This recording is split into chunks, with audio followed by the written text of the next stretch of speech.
Good morning everyone.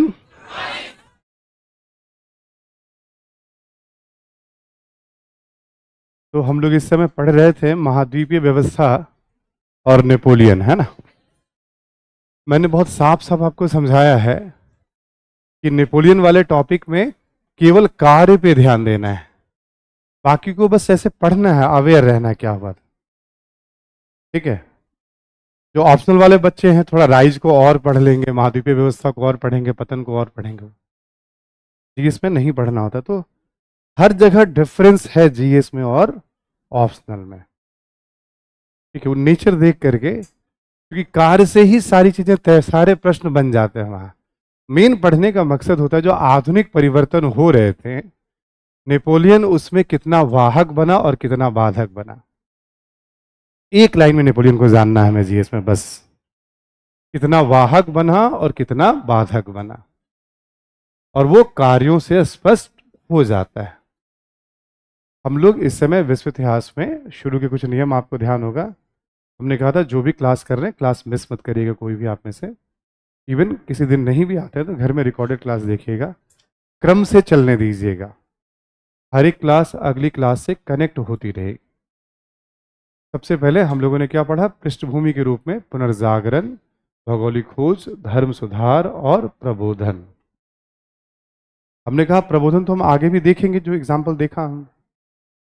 उसके बाद हमने अमेरिकी क्रांति पे बात की, कारण, अंग्रेजों की असफलता के कारण और महत्व। एक आलोचनात्मक दृष्टिकोण से महत्व को भी देखा।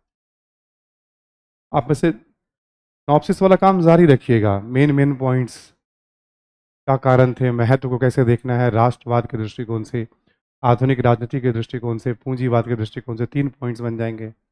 राजनीति में, मॉडर्न पॉलिटिक्स में कौन कौन से पॉइंट आएंगे?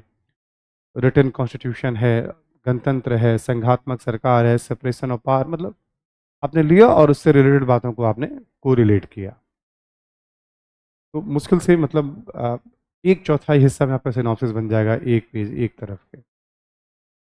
फ्रांसीसी क्रांति अगली बहुत महत्वपूर्ण घटना है। थोड़ा हमने वैसे समझाया था आपको, अब पढ़ते हुए देखेंगे कैसे क्यों महत्वपूर्ण है। तो फ्रांसीसी क्रांति के भी कारणों पे बात हो गई थी। कारण यानी फिर समाज में असंतुष्ट लोग हैं, क्यों क्यों असंतुष्ट है, तो सारे रीजन थे। और फिर घटनाक्रम, क्योंकि देखो परिवर्तन कैसे होते हैं, क्रांति क्यों कहते हैं, एक बार समझना जरूरी है। ठीक है, कि बड़े बदलाव, जैसे अमेरिकी क्रांति को यदि संविधान ना आए, व्यवस्था परिवर्तन हो, तो क्रांति क्यों कहेंगे उसे? एक नई व्यवस्था तो उसी से पता चल रही है। वैसे फ्रांसीसी क्रांति को क्रांति क्यों कहते हैं? तो घटनाक्रम से स्पष्ट था, और उसी घटनाक्रम को हमने महत्व के रूप में भी कन्वर्ट कर दिया था।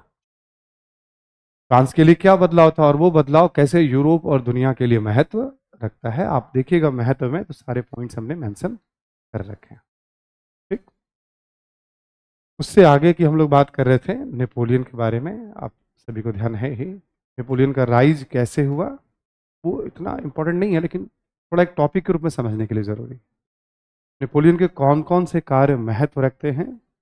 हर कार्य में ज्यादातर आपने देखा होगा जो उसका कंट्रीब्यूशन है और जो उसकी आलोचना है, दोनों साथ साथ कर दिए हमने।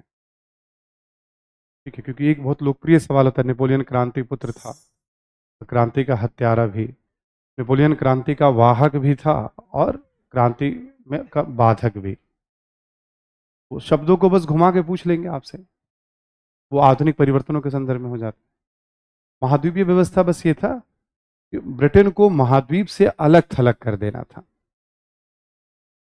चाहे यूरोपियन महाद्वीप हो या फिर दूसरे महाद्वीप से उसके व्यापार को लेकर के अलग थलग कर देना था। बस ये क्रक्स था उसका। उसी में हमने बता दिया था क्या है, क्यों असफल रहा, पतन का कारण बना। एक ही साथ हमने अलग से शीर्षक हेडिंग वगैरह नहीं दिए थे उसमें, एक ही साथ समरी करवा दी थी, क्योंकि वो स्पेसिफिक हो जाता है। ठीक है, महाद्वीपीय व्यवस्था। नेपोलियन का पतन, मोटी मोटी बातें हम लोगों ने कर ली हैं, उसी में से 5-7 पॉइंट्स केवल लिख लेंगे, ये भी समझने के लिए कि नेपोलियन का पतन क्यों हुआ। तो हम जो पढ़ते जा रहे हैं क्लास नोट्स को वैसे कमांड करते रहेंगे, और एक्स्ट्रा रीडिंग मैंने बता रखी है। 2027 में जिनको एग्जाम देना है वो पढ़ सकते हैं, या 28 में। 25-26 वालों को पढ़ने की ज़रूरत नहीं है। कभी कोचिंग कंप्लीट हो जाए, कुछ जानने का मन हो, या अभी भी जानने की इच्छा हो, आप टाइम अफोर्ड कर सकते हैं तो आराम से पढ़िएगा।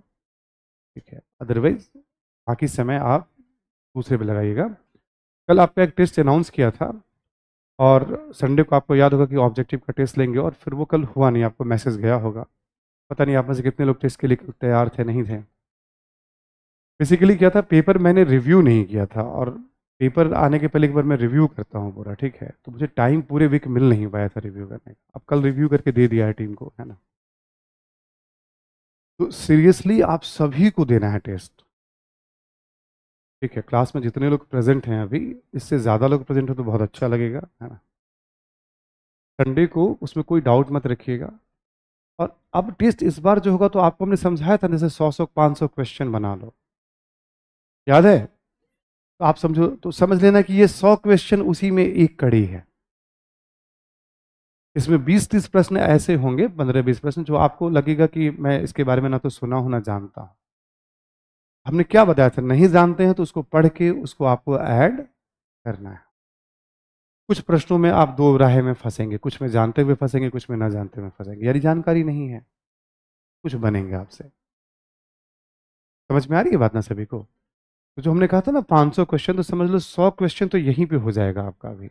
एक, जिससे आपकी एक समझ, एक पकड़ आपकी, ठीक है। कुछ क्वेश्चंस जानबूझ के 5-7 ऐसे दिए गए जिससे जानकारी थोड़ी आपकी बढ़ जाए और नई नई जानकारी आपके पास, तो आपको समझ में आ जाएगा, ठीक है, कि हमने जो कहा था 500 क्वेश्चन, तो सेंस क्या था उसका। तो रिव्यू करके हमने थोड़ा चेंज करके उसको उसी फॉर्मेट पे ला दिया है। काफ़ी कुछ उसमें चेंज करके हमने उसी फॉर्मेट में टीम को कहा कि आप 10-20 में चैलेंज ज़्यादा फेस करें, 10-20 में एवरेज फेस करें, 10-20 ईजी हो, ठीक है, 10-20 आपके बियॉन्ड रेंज हो, फिर भी आप बुद्धि लगाइए उसमें क्या करना है, जस्ट टू लर्न और थोड़ी जानकारी को बढ़ाना। क्लियर सभी को ना।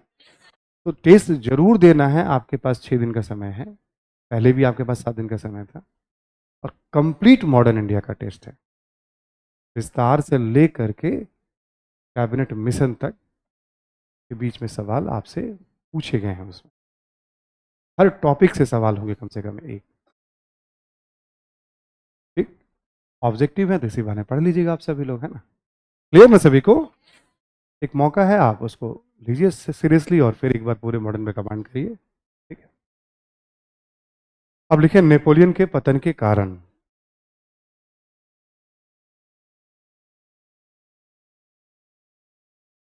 नेपोलियन के पतन के कारण।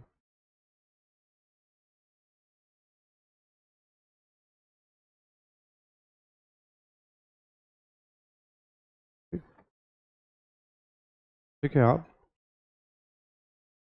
महाद्वीपीय व्यवस्था लागू करने के क्रम में, पॉइंट लिखेंगे आप, महाद्वीपीय व्यवस्था लागू करने के क्रम में एक साथ यूरोप के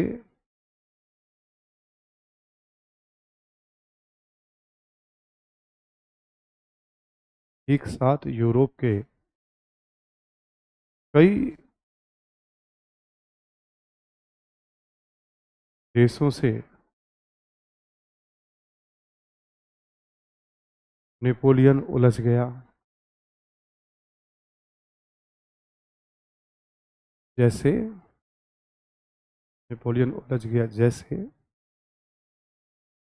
जैसे रूस, ब्रिटेन,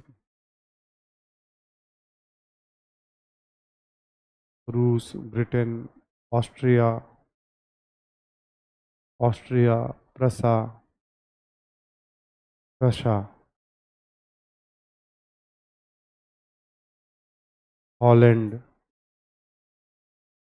हॉलैंड इत्यादि, ठीक है।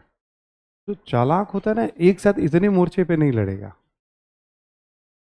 ठीक है। एक साथ नहीं, तुम लागू नहीं कर रहे हो, स्पेन तुम पे भी हमला, तुम नहीं कर रहे हो तुम पे भी, ठीक है, फिर दोबारा से पब्लिक को परेशान करना। कोई भी चालाक व्यक्ति एक साथ इतने मोर्चे पर लड़ाई, क्योंकि आपकी ताकत बढ़ जाएगी। अहंकार जैसे हमने समझाया था, आपको याद होगा पिछले वाली क्लास में, जब शक्ति आपको पराकाष्ठा पे होते हैं, क्लाइमेक्स पे होते हैं, अहंकार भी क्लाइमेक्स पे, लगता है कि मैं नेपोलियन हूँ, नेपोलियन कह रहा है, नेपोलियन की बात लोग क्यों नहीं मान रहे। अगला पॉइंट लिखें आप, लिखें कि नेपोलियन न केवल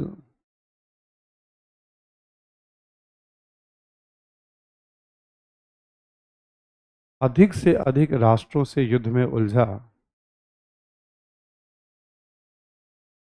अधिक से अधिक राष्ट्रों से युद्ध में उलझा,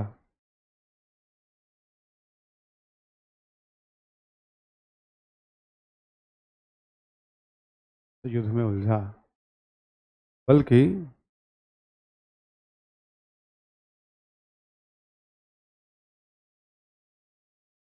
युद्ध में उलझा, बल्कि यूरोप के दो अलग अलग छोरों पर स्थित या किनारों पर स्थित, यूरोप के दो अलग अलग किनारों पर स्थित दो बड़ी शक्तियों से भी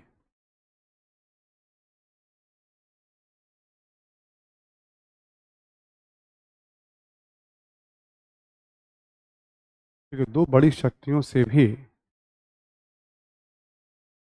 युद्ध कर बैठा।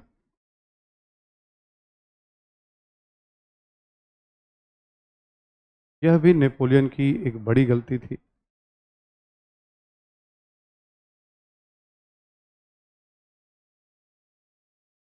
यहाँ बात हो रही है एक तरफ ब्रिटेन की और एक तरफ रूस की। ठीक, यह है आपका फ्रांस, है ना, यह है आपका यूके यूनाइटेड किंगडम, और यह है आपका रसिया। तो एक तरफ आपका मोर्चा इधर है और एक तरफ आपका मोर्चा, एक तरफ भी लड़ने से आपका ध्यान एक तरफ फोकस रहता है।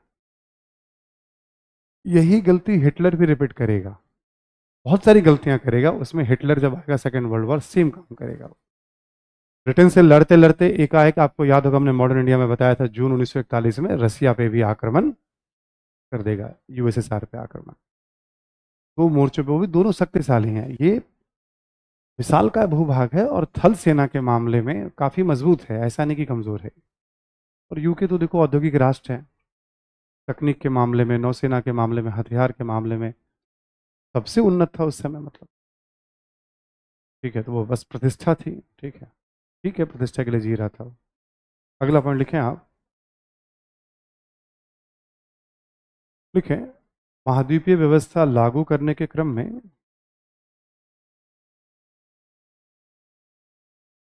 महाद्वीपीय व्यवस्था लागू करने के क्रम में स्पेन, रूस, इत्यादि मित्र देशों को भी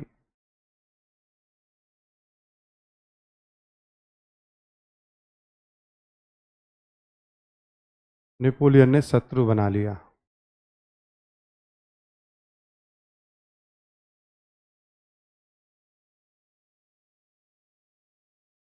नीति ये कहती है कि देखो, आप शत्रु बहुत ज्यादा है तो उसमें कुछ को न्यूट्रल बना दो, कुछ कम से लड़ो, है ना।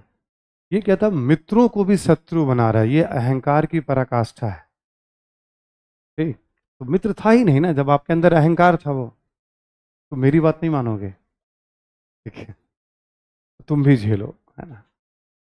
तब महाद्वीपीय व्यवस्था को उसने प्रतिष्ठा से, कि भला नेपोलियन कैसे पीछे हट सकता है, जबकि नेपोलियन को कोई याद दिला देते ना उस समय कि मिस्र में तुम जान बचा के भागे थे। ठीक है, तो याद कौन दिलाए, वो कहते हैं ना, बिल्ली के गले में घंटी कौन बांधे। ठीक है, भाई वो फिर बिल्ली मौसी है, वो तो नोच लेंगे वो, आप जाएंगे पास में तो। ठीक है, तो ये नेपोलियन था कि वो एकदम से जिद पे था कि नहीं। नेक्स्ट लिखें आप, लिखें, स्पेन में छापा मार या गुरिल्ला गुरिल्ला युद्ध नीति से गुरिल्ला युद्ध नीति से नेपोलियन को गुरिल्ला युद्ध नीति से नेपोलियन को काफी नुकसान हुआ, काफी नुकसान हुआ। देखिए, नेपोलियन ने स्वयं इस तथ्य को स्वीकार किया है।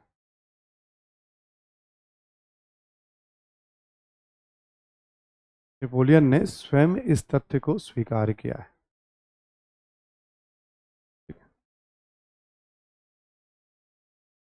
इस तथ्य को स्वीकार किया है।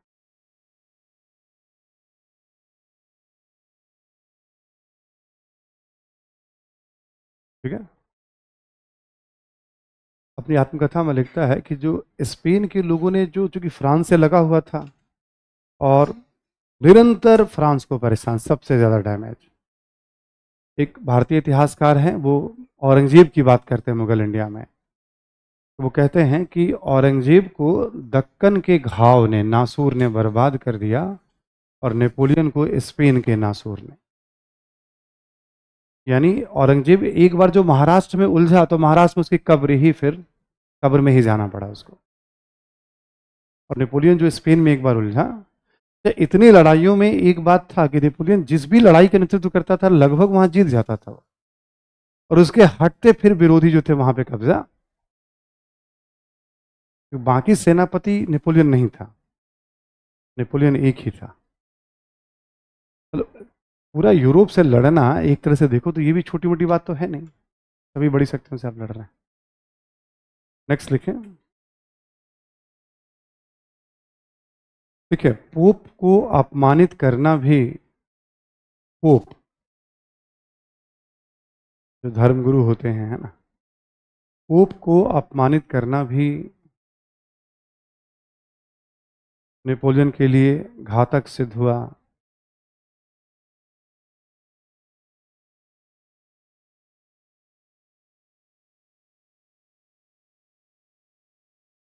नेपोलियन ने इस तथ्य को भी स्वीकार किया है। नेपोलियन ने इस तथ्य को भी स्वीकार किया है। ठीक है, घातक सिद्ध हुआ, नेपोलियन ने इस तथ्य को भी स्वीकार किया है ना। जब नेपोलियन घेरने लगा चारों तरफ से तो पोप ने कहा घेरो इसे, यही वो शख्स है। ठीक है, पोप के समर्थक देखो, आप किसी किसी को लगता है पढ़ने लिखने के बाद धर्म गुरुओं के समर्थक बहुत होते हैं आज भी 21वीं सदी में भी। ठीक है, जिनको जो मानते हैं भाई मानते हैं। समर्थन का मतलब वहां श्रद्धा होता है, लॉजिक होता ही नहीं है ना। लॉजिक होगा तो फिर तो बहुत सारे सवाल होते हैं। पोप के समर्थक बहुत थे, इटली में, जर्मनी में कैथोलिक बहुत थे ना, फ्रांस के अंदर। नेपोलियन ने कई बार पोप को अपमानित किया था, एक बार तो उसके राज्य को ही जीत लिया था, फिर शर्तों के साथ राज्य लौटाया, तुम मेरी अधीनता में सब। वहां एक अपमान वाली बात हो गई थी। एक बार नेपोलियन ने क्या हुआ, जनमत संग्रह कराया और फिर फ्रांसीसी पब्लिक ने कहा ठीक है भाई आप हमारे सम्राट हैं, जनमत संग्रह में रिजल्ट ही आया। तो यूरोप के सभी महत्वपूर्ण शासकों को उसने अपने दरबार में बुलाया, सब बैठे हुए थे, पोप को अलग से बैठने की जगह दी गई थी वहां पे। अब पोप को लगा कि राजमुकुट जो है उसको पहनाने का काम मेरा है, मैं पहनाऊंगा। पोप जैसे राजमुकुट लेकर पहनाने के लिए नेपोलियन की तरफ बढ़ा, नेपोलियन उसको रोक दिया कि रुको, सबके सामने है, बैठो तुम। मुकुट लिया और खुद उसने पहन लिया। बोला कि ये तो भूल में पड़ा हुआ था, तलवार की नोक पर मैंने इसे उठाया हूं। समस्त राजाओं के सामने पोप को अपमानित। पोप को थोड़ी उम्मीद थी कि नेपोलियन से समझौता होने के बाद फ्रांस में पोप का प्रभाव थोड़ा बढ़ जाएगा, धर्म की स्थिति मजबूत हो जाएगी। गलत उम्मीद कर रहा था, क्योंकि भाई ये तो कोई भी नियंत्रण तो चाहेगा नहीं अपने ऊपर। तो क्रांति काल में जो भी परिवर्तन हुआ एक्चुअल में नेपोलियन के फेवर में ही था वो।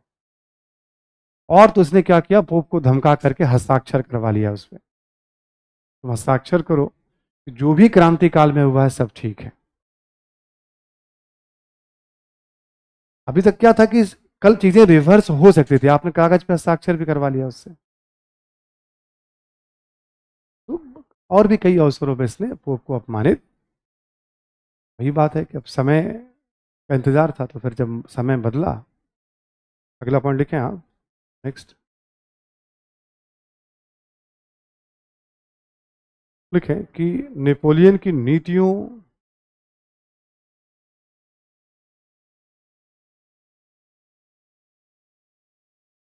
नेपोलियन की नीतियों से क्रांति समर्थकों की भावनाओं को भी चोट पहुंची।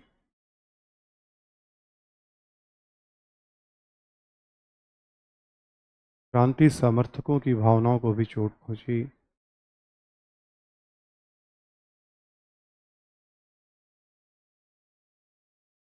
को भी चोट पहुंची। में लिखें, फ्रांस के भीतर, फ्रांस के भीतर एवं फ्रांस से बाहर, फ्रांस के भीतर एवं फ्रांस से बाहर क्रांति समर्थकों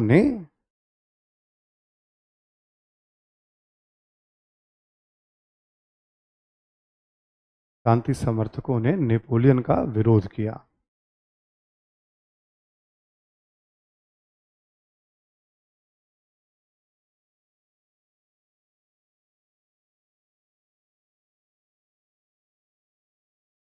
एक और पॉइंट लिख लें आप, नेपोलियन का जिद्दी स्वभाव, अगला पॉइंट है नेपोलियन का जिद्दी स्वभाव, कौमा सहयोगियों पर संदेह करने की प्रवृत्ति, सहयोगियों पर संदेह करने की प्रवृत्ति,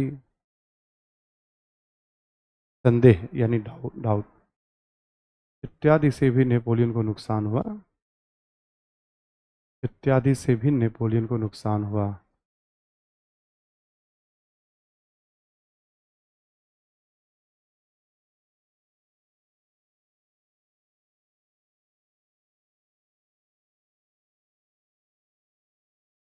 ठीक है, नेपोलियन को नुकसान हुआ।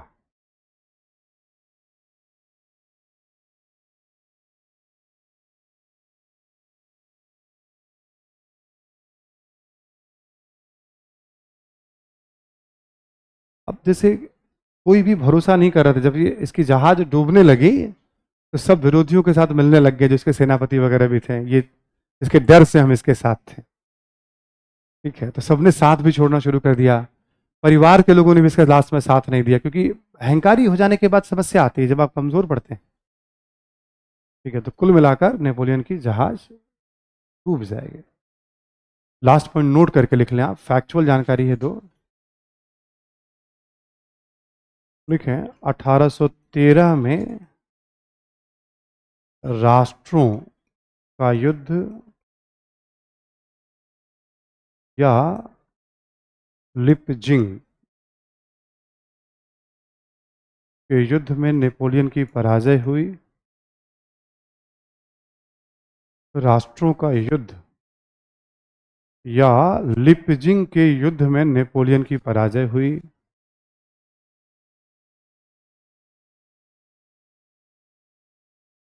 लिपजिंग के युद्ध में नेपोलियन की पराजय हुई।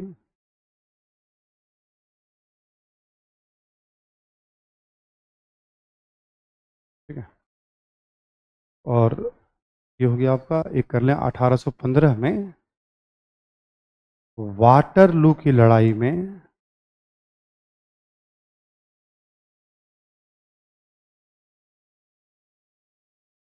वाटरलू की लड़ाई में नेपोलियन की निर्णायक पराजय हुई।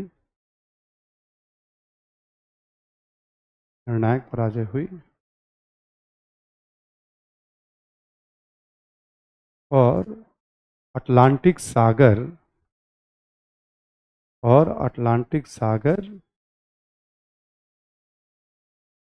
के सेंट हेलेना द्वीप, अटलांटिक सागर के सेंट हेलेना द्वीप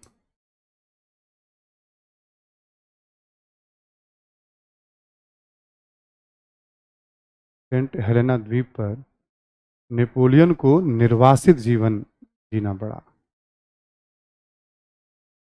सेंट हेलेना द्वीप पर नेपोलियन को निर्वासित जीवन जीना पड़ा।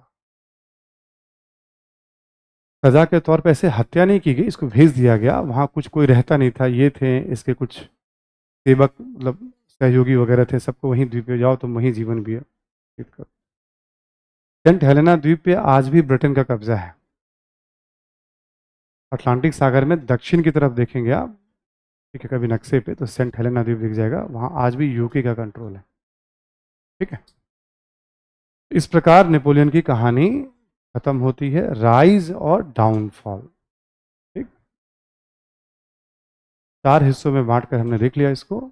अब अगला सवाल उठता है, नेपोलियन ने यूरोप का पॉलिटिकल मैप बदल दिया था, कब्जा करके, पुरानी व्यवस्था को समाप्त करके, सामंती व्यवस्था को समाप्त करके, संविधान कानून को लागू करके पूरा सिस्टम चेंज कर दिया था, स्पेन से लेकर के पोलैंड तक।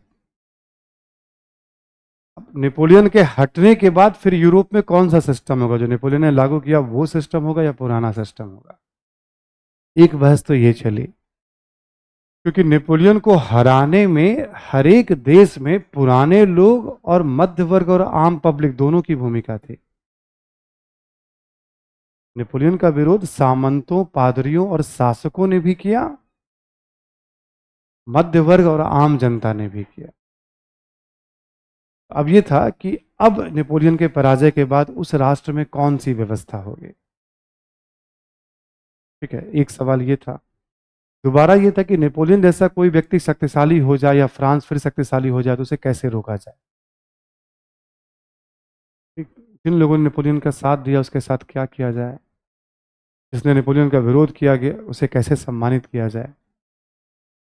ठीक है, ये सारे प्रश्न थे जो अब विजेता राष्ट्रों के सामने, जिन्हें को जीत हुई थी, ब्रिटेन, ऑस्ट्रिया, प्रसा, अब उनके सामने ये सवाल थे कि अब क्या करना है। ठीक? इन्हीं सब मुद्दों पे विचार विमर्श करने के लिए ऑस्ट्रिया की राजधानी वियना में एक सम्मेलन बुलाया गया।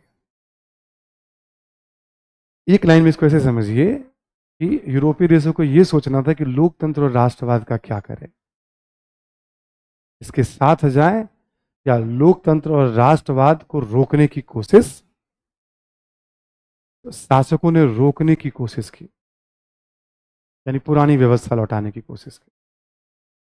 ठीक, अगले 50 वर्षों में पूरे यूरोप में राष्ट्रवाद और लोकतंत्र की शक्ति के आगे पुरानी व्यवस्था रह जाएगी।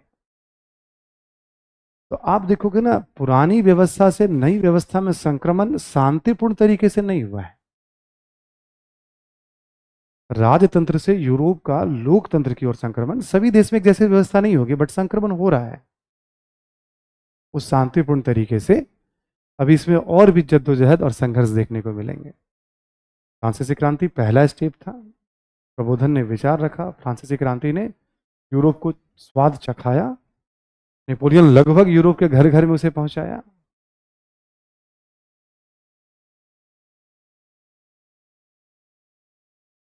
क्या था इतने यूनिक यूनिक, तुम लोग रिंगर टोन कहां से लाते हो? तुम देना मुझे भी क्लास के बाद, ठीक है?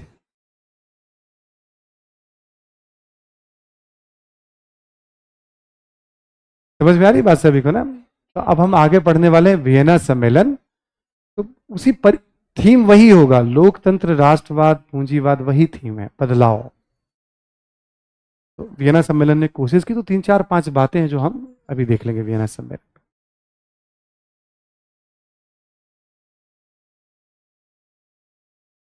वियना सम्मेलन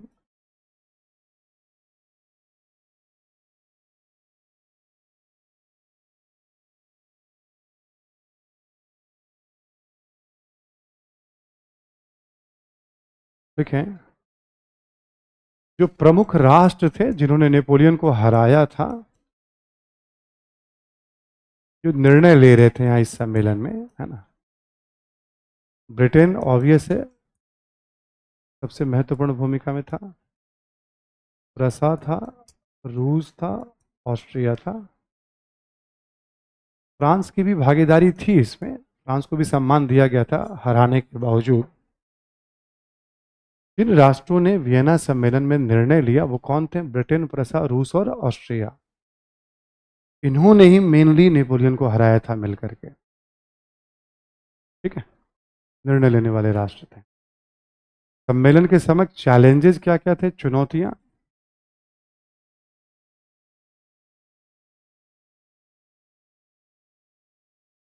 एक चुनौती ये थी कि नेपोलियन के अधीनस्थ क्षेत्रों में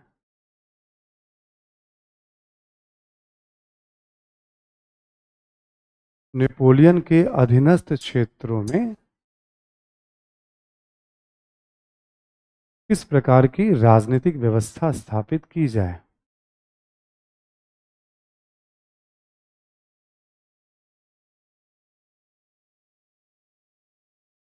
नेपोलियन के अधीनस्थ क्षेत्रों में किस प्रकार की राजनीतिक व्यवस्था स्थापित की जाए।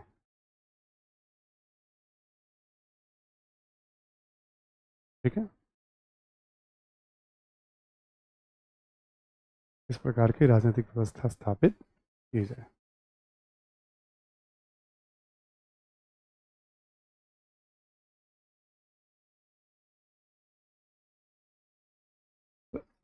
जैसे मान लो स्पेन में, जर्मनी, इटली, ठीक है, हॉलैंड है, पोलैंड है, उन सब में अब नेपोलियन तो व्यवस्था बदल रही थी। पुरानी व्यवस्था या नई व्यवस्था, ब्रैकेट में लिख लें आप यहीं पे, पुरानी व्यवस्था या नई व्यवस्था। नई व्यवस्था का मतलब है राजतंत्र, धर्मतंत्र या लोकतंत्र, संविधान।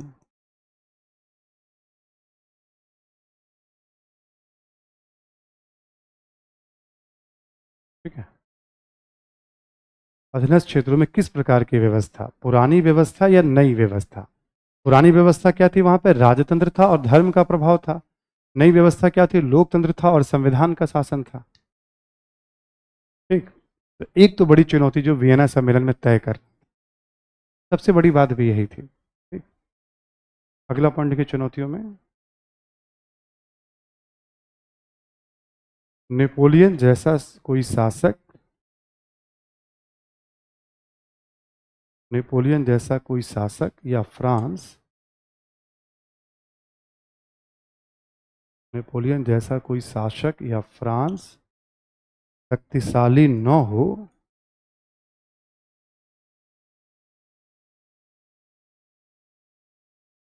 शक्तिशाली न हो। ठीक है,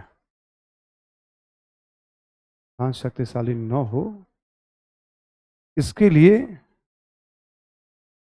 किस प्रकार की व्यवस्था बनाई जाए।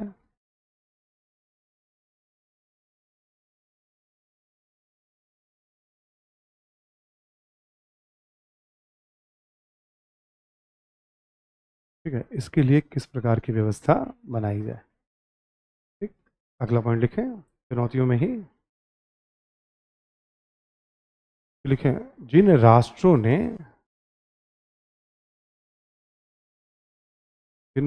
ने नेपोलियन के पतन में महत्वपूर्ण योगदान दिया,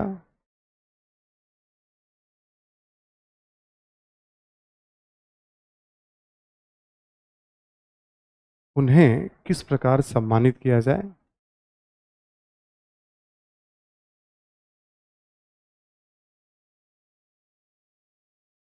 ठीक है, अब इसमें आपस में लड़ जाएंगे, तुम उसको ये दे रहे हो, हर राष्ट्रों की अपनी एक प्रतिष्ठा होती है ना, उन्हें किस प्रकार सम्मानित किया जाए। ठीक है, एक और लिख लें आप, और जिसने नेपोलियन को सहयोग दिया,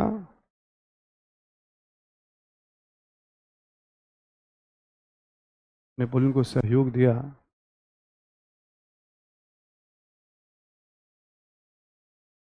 उसे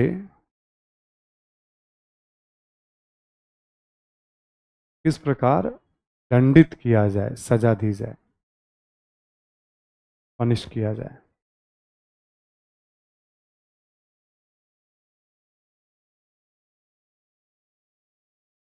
मोटे मोटे तौर पे जो चारों राष्ट्र के जो नेता हैं, उनको इस सम्मेलन में इन प्रश्नों का उत्तर ढूंढना है। ठीक है, एक जो वैक्यूम क्रिएट हुआ है ना, और एक ये भी था कि जो भी व्यवस्था निर्णय लिया जाएगा, वह निर्णय आगे कायम रहेगा, इसको कौन देखेगा। एक और चुनौती लिख लें आप, कि इस संदर्भ में जो भी निर्णय लिए जाएंगे,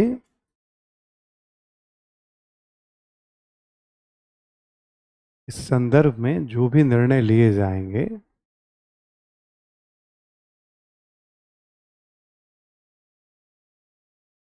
उस निर्णय को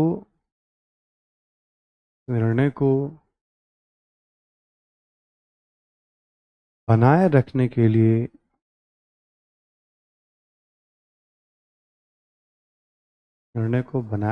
लिए किस प्रकार की व्यवस्था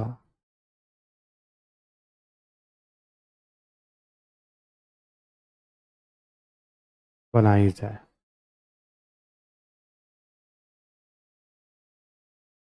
बनाए रखने के लिए किस प्रकार की व्यवस्था बनाई जाए, तो ये भी एक था चैलेंज। जैसे आप संयुक्त राष्ट्र संघ का नाम सभी सुनते हैं, ऐसे आर्थिक क्षेत्र में IMF वर्ल्ड बैंक का नाम भी सभी लोग जानते हैं, और भी तरह तरह के बैंकिंग बन रहे हैं अब तो दुनिया में अलग अलग देशों को सहयोग देने के लिए, या ठीक है इकोनॉमिक एक्टिविटीज पर डिसीजन वगैरह लेते रहते हैं। तो अभी उभर रहा है, तो अंतर्राष्ट्रीय संबंध में ऐसा कोई संगठन नहीं था जहां बैठ के फैसला हो, जो निर्णय को लागू करे, राष्ट्रों को सोचना था। तो उस दिशा में भी बहुत इंपॉर्टेंट माना गया कि पहली बार, आप देखो पहली बार नहीं, इससे पहले भी कुछ कुछ कदम उठाए गए वेस्टफेलिया की संधि से ही, बट इस समय कई महत्वपूर्ण कदम उठाए जाएंगे अंतर्राष्ट्रीय संबंधों के विकास की दिशा में। तो जाने अनजाने इस सम्मेलन बहुत महत्व रखेगा। ये तो हो गई चुनौतियां, प्रमुख राष्ट्र कौन थे, चुनौतियां क्या थी, ठीक। अब आप लिखें निर्णय क्या लिए गए।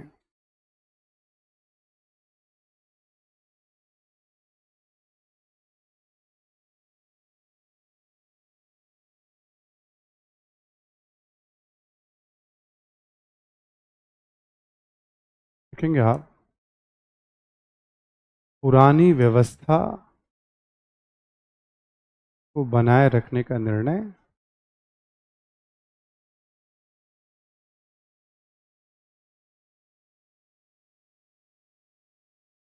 पुरानी व्यवस्था को बनाए रखने का निर्णय, ठीक है। तो नेपोलियन से पहले जो स्थिति थी उस स्थिति को बहाल किया जाए, पूरी तरह से नहीं होगा, थोड़े थोड़े बदलाव होंगे उसमें, लेकिन मेन निर्णय यही था। इसका मतलब क्या हो गया, राजतंत्र और धर्मतंत्र को फिर से स्थापित किया जाए, ठीक। कॉमा देके लिखें इसमें आप, इसके लिए वैधता के सिद्धांत को आधार बनाया गया। इसके लिए वैधता के सिद्धांत को आधार बनाया गया।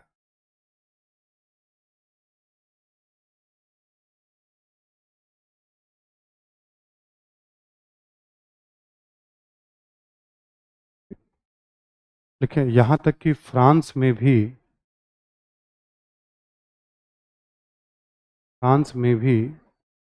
बूर्बो वंश के नाम एक बार और पहले सुना है आपने।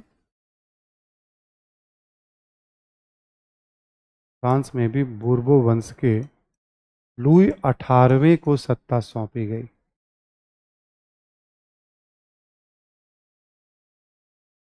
फ्रांस में भी बूर्बो वंश के लुई 18वें को सत्ता सौंपी गई,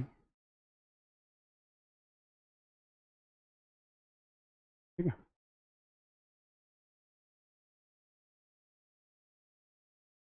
नोटेड। अब जैसे स्पेन में जो था, इटली में क्या था, जो पोप का राज्य था वो पोप को मिल जाएगा। वहां बुर्बो वंश के राज परिवार का दक्षिण इटली में शासन था, वो उसको दे दिया जाएगा।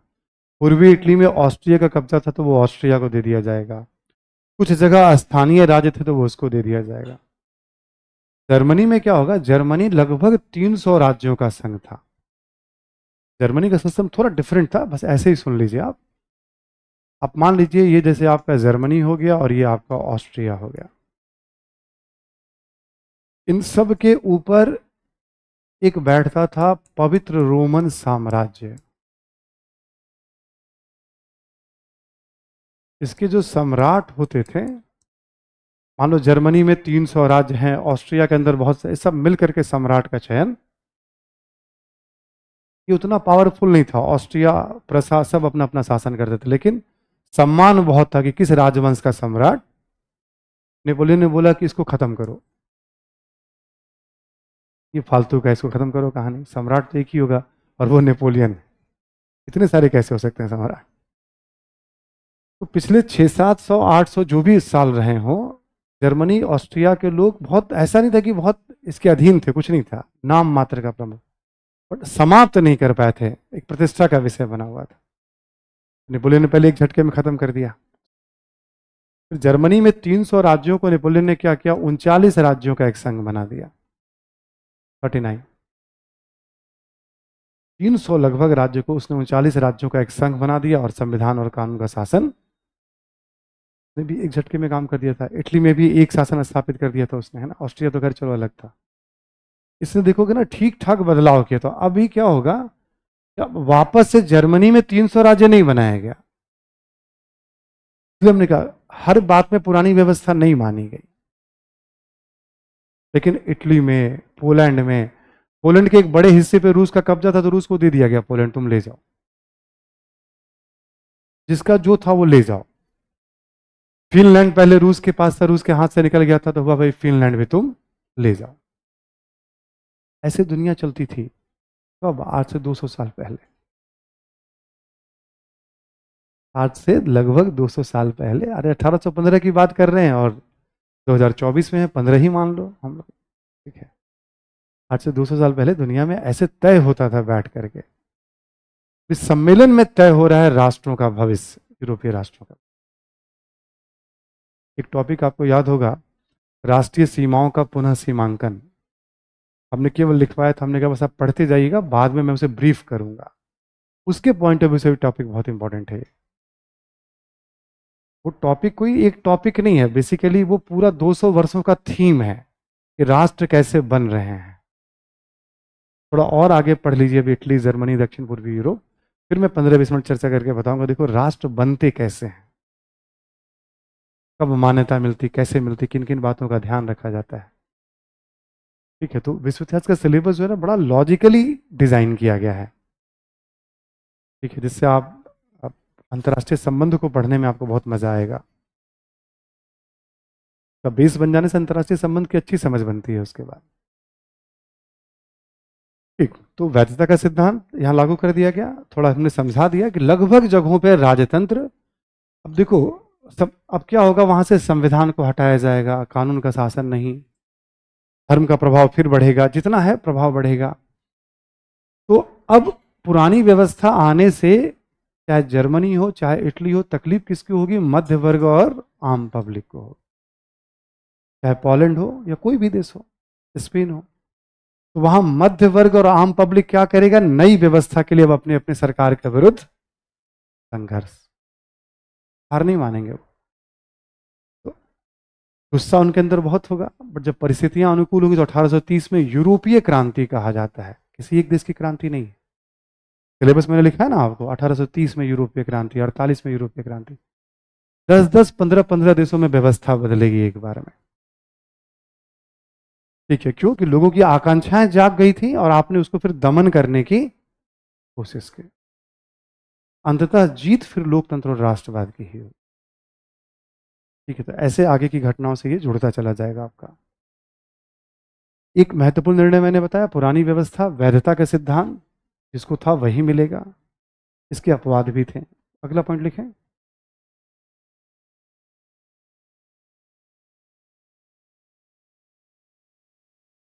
ठीक है कि हॉलैंड को बेल्जियम,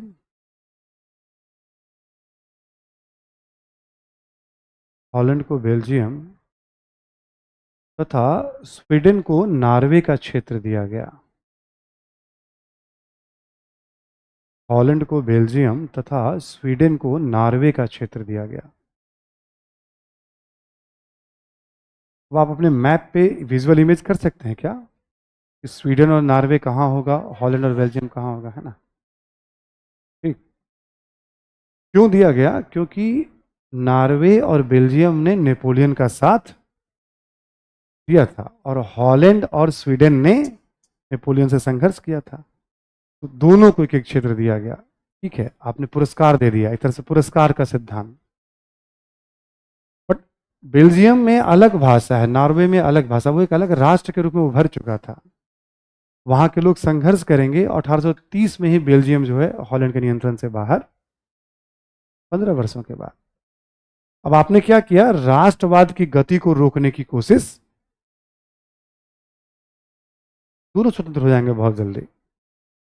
बेल्जियम तो 15 वर्षों के भीतर ही हो जाएगा। ठीक, अगला पॉइंट हो गया। नेक्स्ट लिखें आप। स्विट्जरलैंड को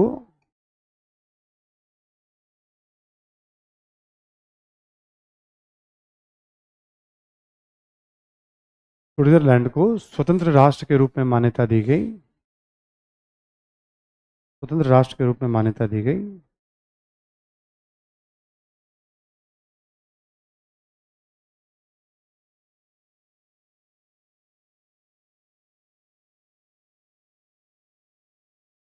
ठीक है, स्विट्जरलैंड को स्वतंत्र राष्ट्र के रूप में मान्यता दी गई। नेपोलियन ने इसको भी निपटा दिया था, इसको एक अलग राष्ट्र। अब आप देखोगे राष्ट्रों का भविष्य एक अंतर्राष्ट्रीय सम्मेलन में कुछ बड़ी शक्तियों के द्वारा तय किया जा रहा है। तो यहाँ पे ना 50 सैकड़ों निर्णय, हम 6-7 की ही बात करने वाले हैं इस सम्मेलन में, मतलब 50 से ज्यादा डिसीजन लिए गए हैं। हम कोई 7-8 महत्वपूर्ण जो आगे भी जिसका जिक्र थोड़ा बहुत, या इंटरेस्टिंग एग्जाम्पल जो है, तो किसकी सीमा क्या होगी, कौन शासन करेगा, ये सब बैठ कर यहाँ पे तय कुछ राष्ट्रों के द्वारा किया जा रहा है। ठीक, और नए परिवर्तनों को उतना महत्व इसमें नहीं दिया गया है। ये दो बातें हमें ध्यान समझने के लिए रखनी है। नेक्स्ट पॉइंट लिखें आप। पहले मैं समझा देता हूं, फिर आप लिखेंगे।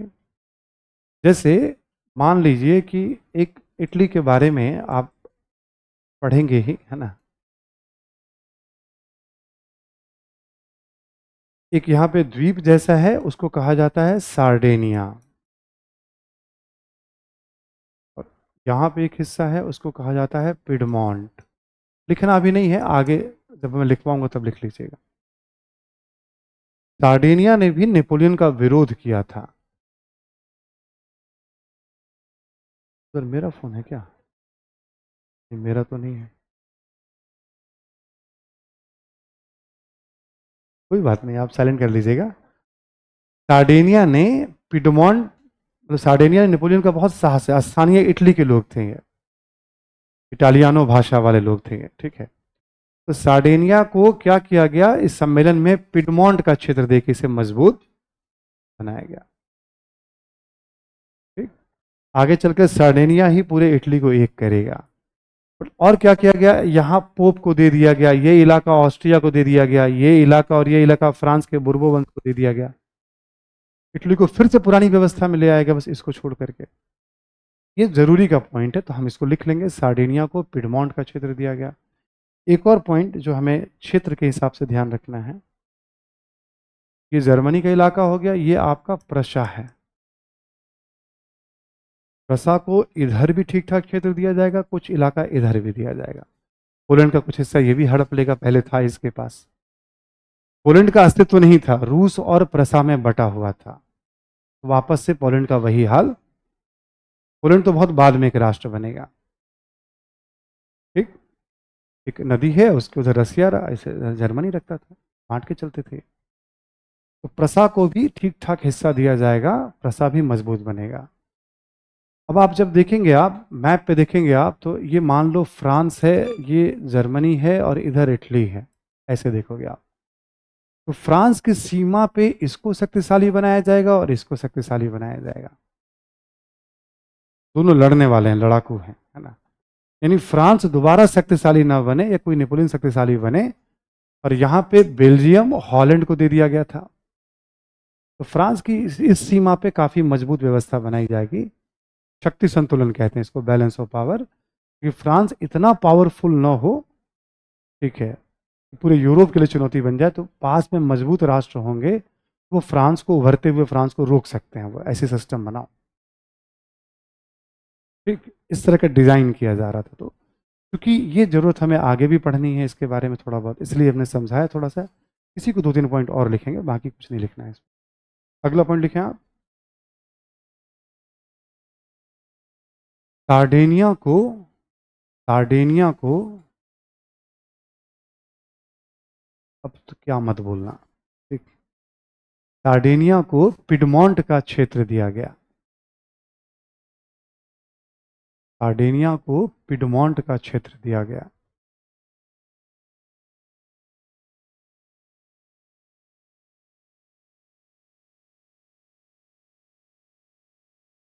ठीक है, नेक्स्ट लिखें आप, प्रसा को, प्रसा को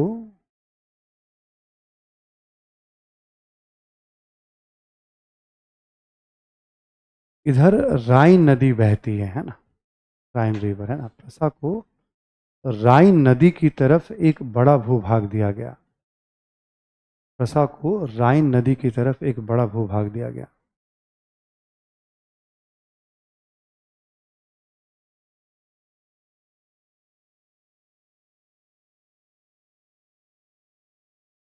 ठीक है, राइन नदी की तरफ एक बड़ा भूभाग, तो दो शक्तिशाली राज्य प्लस हॉलैंड को बेल्जियम दिया गया। ऐसे समझोगे तो फ्रांस की सीमा पे तीन राष्ट्रों को मजबूत बनाया जा रहा था कि फ्रांस दोबारा चुनौती, चुनौती में क्या था, नेपोलियन या फ्रांस दोबारा शक्तिशाली ना हो, यदि हो तो कैसे रोका जाए, तो पहली व्यवस्था रोकने की। ठीक है, तो ये क्या हुआ, मोटे तौर पे नई व्यवस्था या पुरानी व्यवस्था प्लस राष्ट्रों का भविष्य, उससे संबंधित चार पांच एग्जाम्पल। अभी इसमें 50 एग्जाम्पल हैं, रसिया का एग्जाम्पल है, ब्रिटेन का एग्जाम्पल है, वो सब काम के एग्जाम्पल नहीं है हमारे यहाँ पे। जो काम के हैं वो हमने ले लिया। आगे बढ़िए अब आप, इससे आगे लिखें आप, लिखें कि यूरोप के अंतर्राष्ट्रीय, यूरोप के अंतर्राष्ट्रीय नदियों में,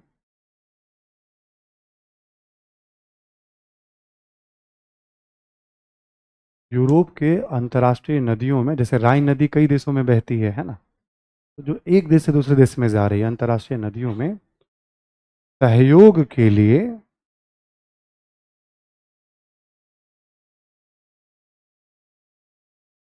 सहयोग के लिए नियम बनाने पर सहमति बनी।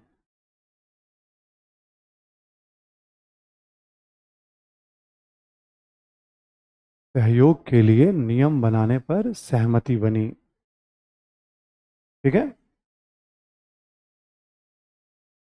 सहयोग के लिए नियम कि भाई उसमें हम लोग ठीक से सहयोग करें व्यापार वगैरह के लिए। अगला पॉइंट लिखें, भूमध्य सागर क्षेत्र में,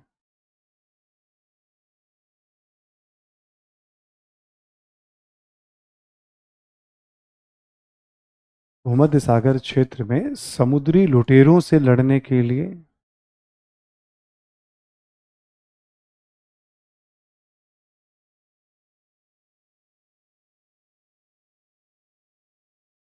समुद्री लुटेरों से लड़ने के लिए, ठीक है, समुद्री लुटेरों से लड़ने के लिए सहयोग पर भी सहमति बनी।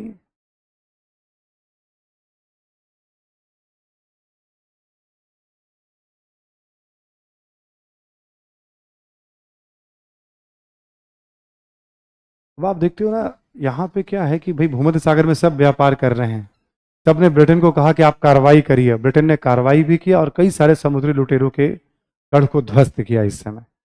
तो राष्ट्र मिलकर के सहयोग कर रहे हैं बेहतर भविष्य के लिए। ठीक, तो यहाँ पे एक आपको एक नई प्रकार की उभरती हुई व्यवस्था आपको दिखेगी वियना सम्मेलन में। एक और पॉइंट लिखें आप, देखिए वियना सम्मेलन के निर्णय को, वियना सम्मेलन के निर्णय को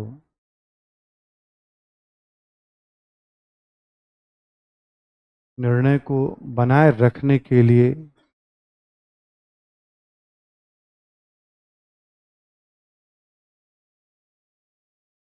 बनाए रखने के लिए concert of Europe, concert of Europe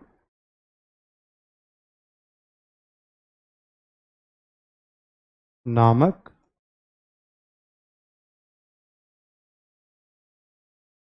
concert of Europe नामक एक संस्था बनाई गई। ठीक है, कंसर्ट ऑफ यूरोप नामक एक संस्था बनाई गई।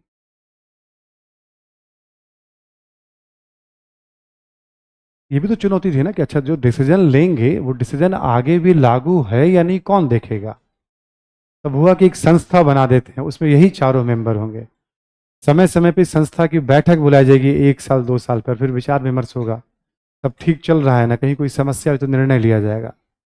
तो अंतर्राष्ट्रीय सहयोग की दिशा में सफल नहीं हो पाया बहुत ये। बट संयुक्त राष्ट्र संघ आज सफल है तो इसलिए कि राष्ट्र संघ कभी असफल हुआ है। राष्ट्र संघ कुछ समय के लिए सफल हुआ इसलिए क्योंकि वियना सम्मेलन और पेरिस सम्मेलन कभी असफल हुआ है। हमेशा मतलब रेयर अपवाद देखेंगे आप, सफलता की सीढ़ी असफलता से होकर ही गुजरनी है। ठीक, सफलता की सीढ़ी असफलता से, ये सब भी उदाहरण बता रहे हैं। यूएनओ आज सफल है क्योंकि राष्ट्र संघ असफल हुआ, राष्ट्र संघ असफल है क्योंकि पेरिस सम्मेलन, बर्लिन कांग्रेस और वियना सम्मेलन असफल हुआ। अभी तो रिवर्स चल रहा हूं मैं। फिर पढ़ते पढ़ते मैं आपको यूएनओ तक ले आऊंगा, पढ़ाते पढ़ाते। यूएनओ आप आईआर वाली क्लास में बेसिक पढ़ेंगे, बट वहां तक लाके कनेक्ट कर दूंगा मैं आपको। ठीक है, तो असफल हुआ है तब तो आज सफल है। बार बार कहा जाता है कि अब परिवर्तन नहीं होगा तो ये भी असफल हो जाएगा। तो कंसर्ट ऑफ यूरोप एक बार देखिए, निर्णय और चुनौतियां क्या क्या लिखवाया मैंने आपको।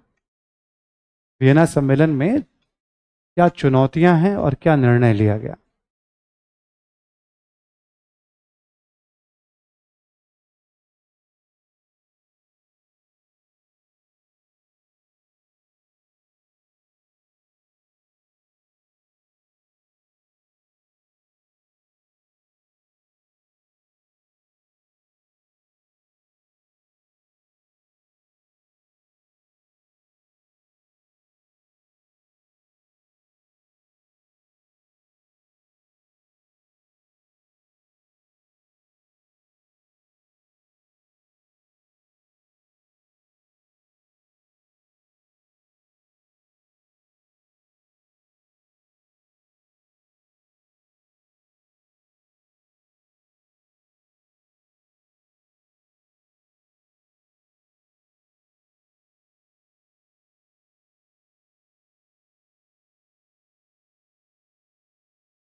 ठीक है, क्लियर ना सभी को। मैक्सिमम चीजें ना मैच मैप पे भी विजुअलाइज, सब समझने वाली ही बात है, ऐसे ऐसे हो रहा है अब चीजें। ठीक है, ये सारी बातें उसमें एक है कि आधुनिक बदलाव कैसे, कितना बदलाव के लिए देखिए आप कैसे फ्रांस में संघर्ष हुआ, बदलाव यूरोप में गया, अब उसे रोका गया है, क्या वो रुकेगा। बड़ा सवाल तो यही है इसके पीछे जब हम लोग बात कर रहे हैं।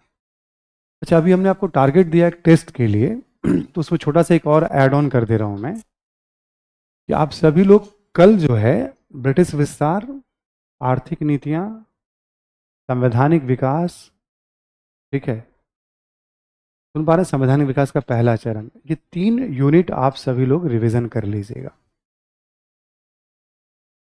अभी तैयार हैं? कितने लोग अभी तैयार हैं? एक गजब, लगभग आधी जनता है तैयार। फिर भी हमने एक टारगेट रीसेट कर दिया है। ठीक है, कल फिर 57 के भीतर तक का टारगेट रीसेट कर देंगे आपको हम। 2 दिन राष्ट्रीय आंदोलन में, 4 दिन ऐसे हो जाएंगे। 2 दिन फिर आप रिवीजन कर लीजिएगा 2 बार, अपने सवालों को बना लीजिएगा सब, मतलब इस तरह से अपने आप को वो बनाए रखिए अपने आप को। ठीक है, बस जो लोग तैयार नहीं हैं अब आप देख लीजिएगा, बाकी लोग आप देखिए आपके क्लास में ही बाकी लोग तैयार हैं। ठीक है, और ऑनलाइन स्टूडेंट्स के लिए भी टारगेट है, रिवीजन तो आप करिए। टेस्ट का तो मुझे आइडिया नहीं कि आपका कैसे कंडक्ट होता है, क्या होता है ना। तो आप सब लोग तैयारी तो करिए, रिवीजन तो करिए। चलिए आगे बढ़ते हैं हम लोग, है ना। वियना सम्मेलन का महत्व और इसकी आलोचना, लिखें आप, वियना सम्मेलन का महत्व।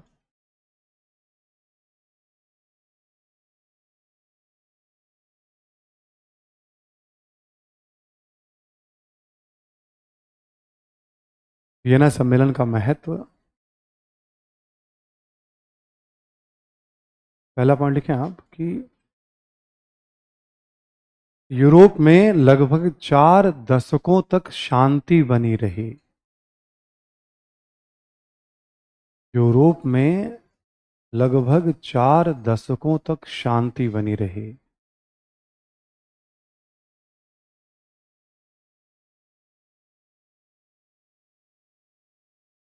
ठीक है, तो पहला महत्व ये माना जाता है कि यूरोप में नेपोलियन, कोई ऐसा साल नहीं था जब 10-5 युद्ध नहीं हो रहे थे यूरोप में। लंबी जो गहरी सांस होती है और राहत की सांस यूरोप ने ली लगभग 4 दशकों तक। स्मूथ चलेगा पूरा यूरोप इसके बाद। ठीक है, युद्ध नहीं होंगे, आंतरिक युद्ध होंगे, संघर्ष होंगे, बट राष्ट्रों के बीच में युद्ध आपको, इसके बाद क्रीमिया का युद्ध ही आएगा। नेक्स्ट लिखें आप। देखिए, विभिन्न मुद्दों पर, विभिन्न मुद्दों पर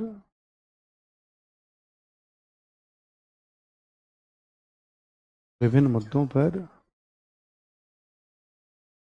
परस्पर सहयोग के लिए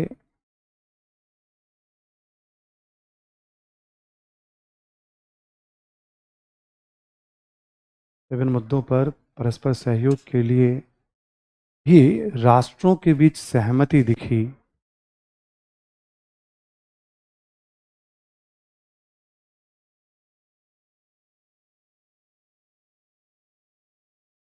राष्ट्रों के बीच सहमति दिखी, जैसे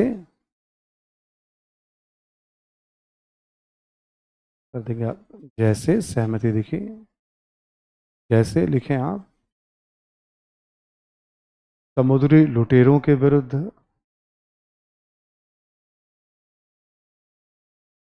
समुद्री लुटेरों के विरुद्ध, कौमा, अंतर्राष्ट्रीय नदियों में नौ परिवहन को लेकर, अंतर्राष्ट्रीय नदियों में नौ परिवहन को लेकर,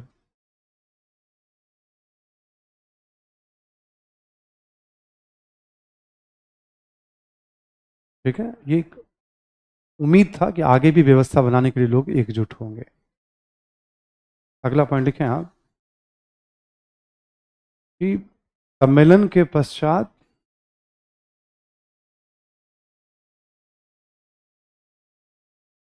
सम्मेलन के पश्चात व्यवस्था बनाए रखने के लिए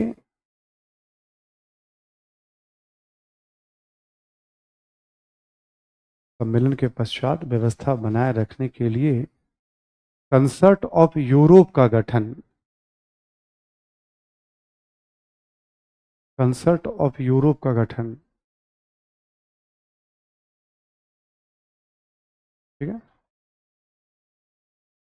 यूरोप का गठन, यहां कॉमा देकर लिखें आप कि युद्ध के दौरान, युद्ध के दौरान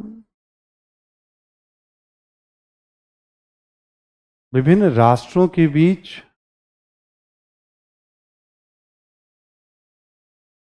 विभिन्न राष्ट्रों के बीच परस्पर सहयोग,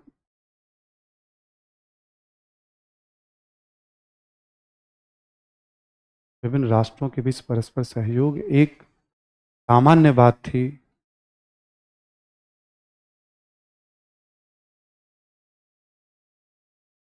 सामान्य बात थी, लेकिन शांति काल में,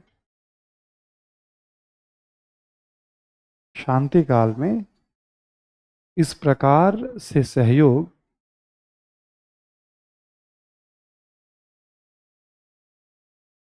इस प्रकार से सहयोग अंतर्राष्ट्रीय राजनीति में एक नई बात थी।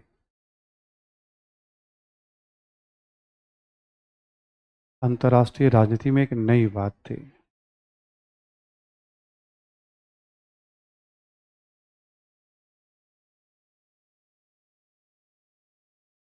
ठीक? आगे लिखें आप,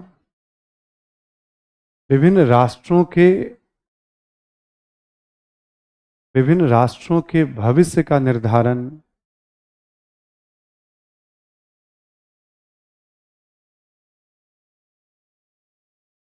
विभिन्न राष्ट्रों के भविष्य का निर्धारण करने का प्रयास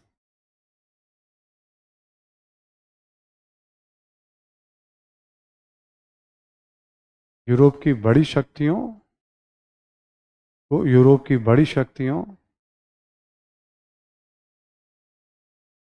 के द्वारा इस सम्मेलन में किया गया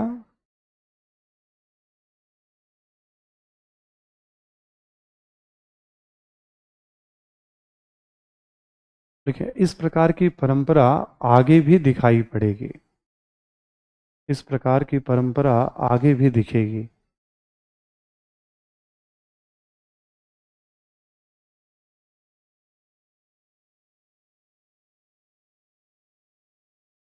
ठीक है, जैसे इसके बाद 56 में पेरिस सम्मेलन होगा, 78 में बर्लिन कांग्रेस होगा, फिर फर्स्ट वर्ल्ड वॉर के बाद 1919 में पेरिस सम्मेलन होगा, है ना।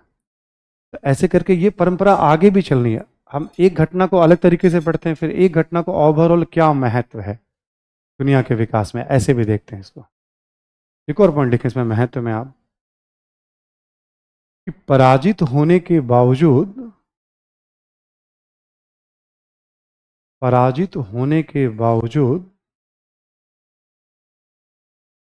फ्रांस को अपमानित नहीं किया गया,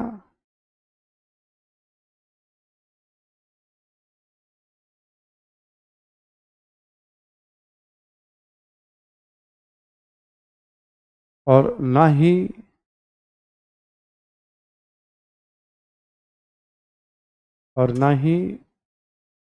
फ्रांस से संबंधित प्रावधान न ही फ्रांस से संबंधित प्रावधान प्रतिशोध पर आधारित थे।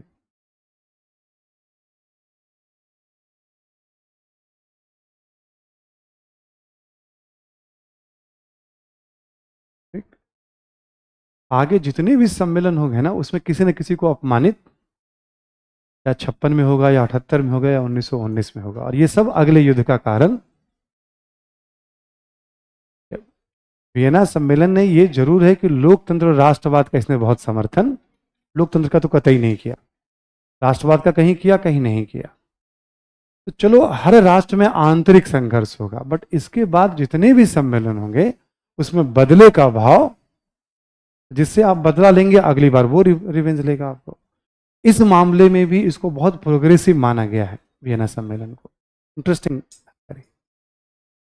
फ्रांस की सीमा जो है वो रह गई, मुआवजा भी हिसाब से लॉजिकल तरीके से गया उससे। ठीक है, नेपोलियन को मारा नहीं गया, पनिश नहीं किया गया भाई, ठीक है। जैसे कैसे फ्रांस में पब्लिक मार दे रही थी सबको, मतलब ऐसा कुछ नहीं किया गया कि नहीं, खून खराबे को रोकना है। तो ये वियना सम्मेलन का महत्व है अंतर्राष्ट्रीय राजनीति के पॉइंट ऑफ व्यू से, अंतर्राष्ट्रीय संबंधों के पॉइंट ऑफ व्यू से, राष्ट्रों के भविष्य के पॉइंट ऑफ व्यू से। तो हमने कहा था ना आपको कि एक टॉपिक है हमारा, वो चलता रहेगा, बस चलने दीजिए, कभी मैं चर्चा करके दिखाऊंगा, देखो राष्ट्रों का भविष्य कैसे तय हो रहा है। सुन पा रहे हैं सभी लोग? तो प्रमुख निर्णय हो गए, और फिर इसका क्या महत्व है, आलोचना लिख लीजिए आप जरा, 2 पॉइंट है वियना सम्मेलन की आलोचना।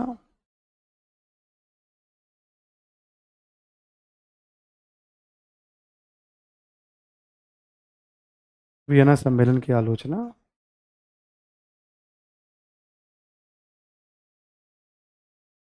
लिखें कि वैधता के सिद्धांत के द्वारा, वैधता के सिद्धांत के द्वारा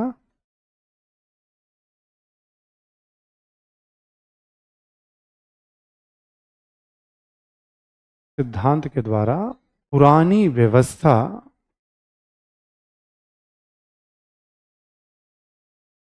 को स्थापित किया गया,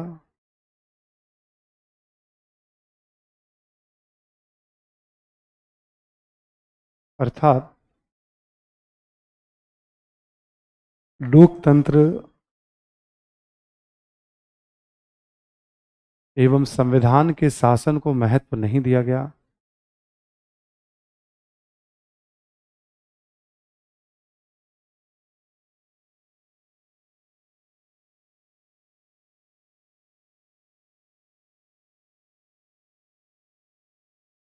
नहीं दिया गया। लिखें इसी में कि सम्मेलन से संबंधित सभी राष्ट्रों में, सम्मेलन से संबंधित सभी राष्ट्रों में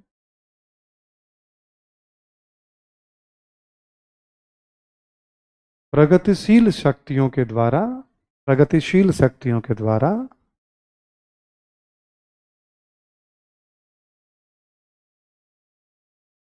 प्रगतिशील शक्तियों के द्वारा पुरानी व्यवस्था को,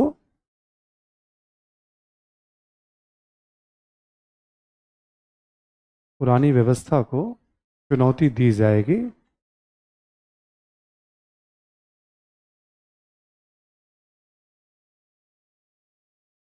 ठीक है, तो एक तो था कि सब जगह राजतंत्र धर्मतंत्र आ गया तो हर जगह चुनौती मिलेगी आप यूरोप, बट वो अंदरूनी तौर पे यूरोप उलझा रहेगा वैसे। अगला इसी में पॉइंट लिखें, आलोचना में एक और पॉइंट लिखें आप, लिखें कि कई क्षेत्रों में, कई क्षेत्रों में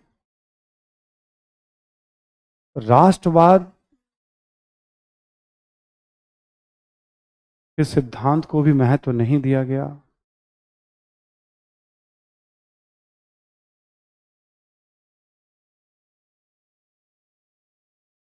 जैसे बेल्जियम, इटली, जर्मनी इत्यादि में,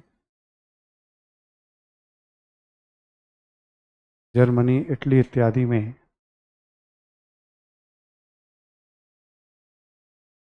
और इन क्षेत्रों में भी, इन क्षेत्रों में भी राष्ट्रीय भावनाओं के आधार पर, राष्ट्रीय भावनाओं के आधार पर वियना सम्मेलन को चुनौती दी जाएगी।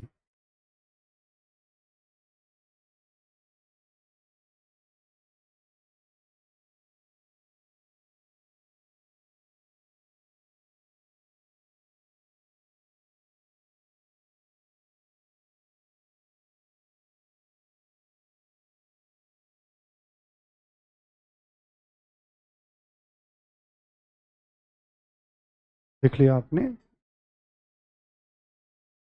चुनौती दी जाएगी।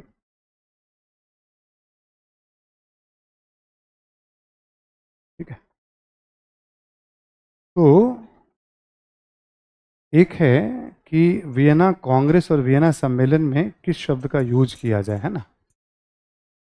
तो कांग्रेस होता है यहाँ जहाँ प्रतिनिधि बैठते हैं उसको सम्मेलन भी कहा जाता है। एक ही कांग्रेस यूज करिए या सम्मेलन यूज करिए, ठीक है, कोई फर्क नहीं पड़ता इससे। ठीक, अमेरिका में कल्चर आया था ना, जब लोग बैठते थे उसको कांग्रेस कहा जाने लगा था। ठीक है, 1815 वर्ष, ध्यान रखिएगा ये इंपॉर्टेंट है, दोनों वर्ड यूज किया जाता है इसके लिए।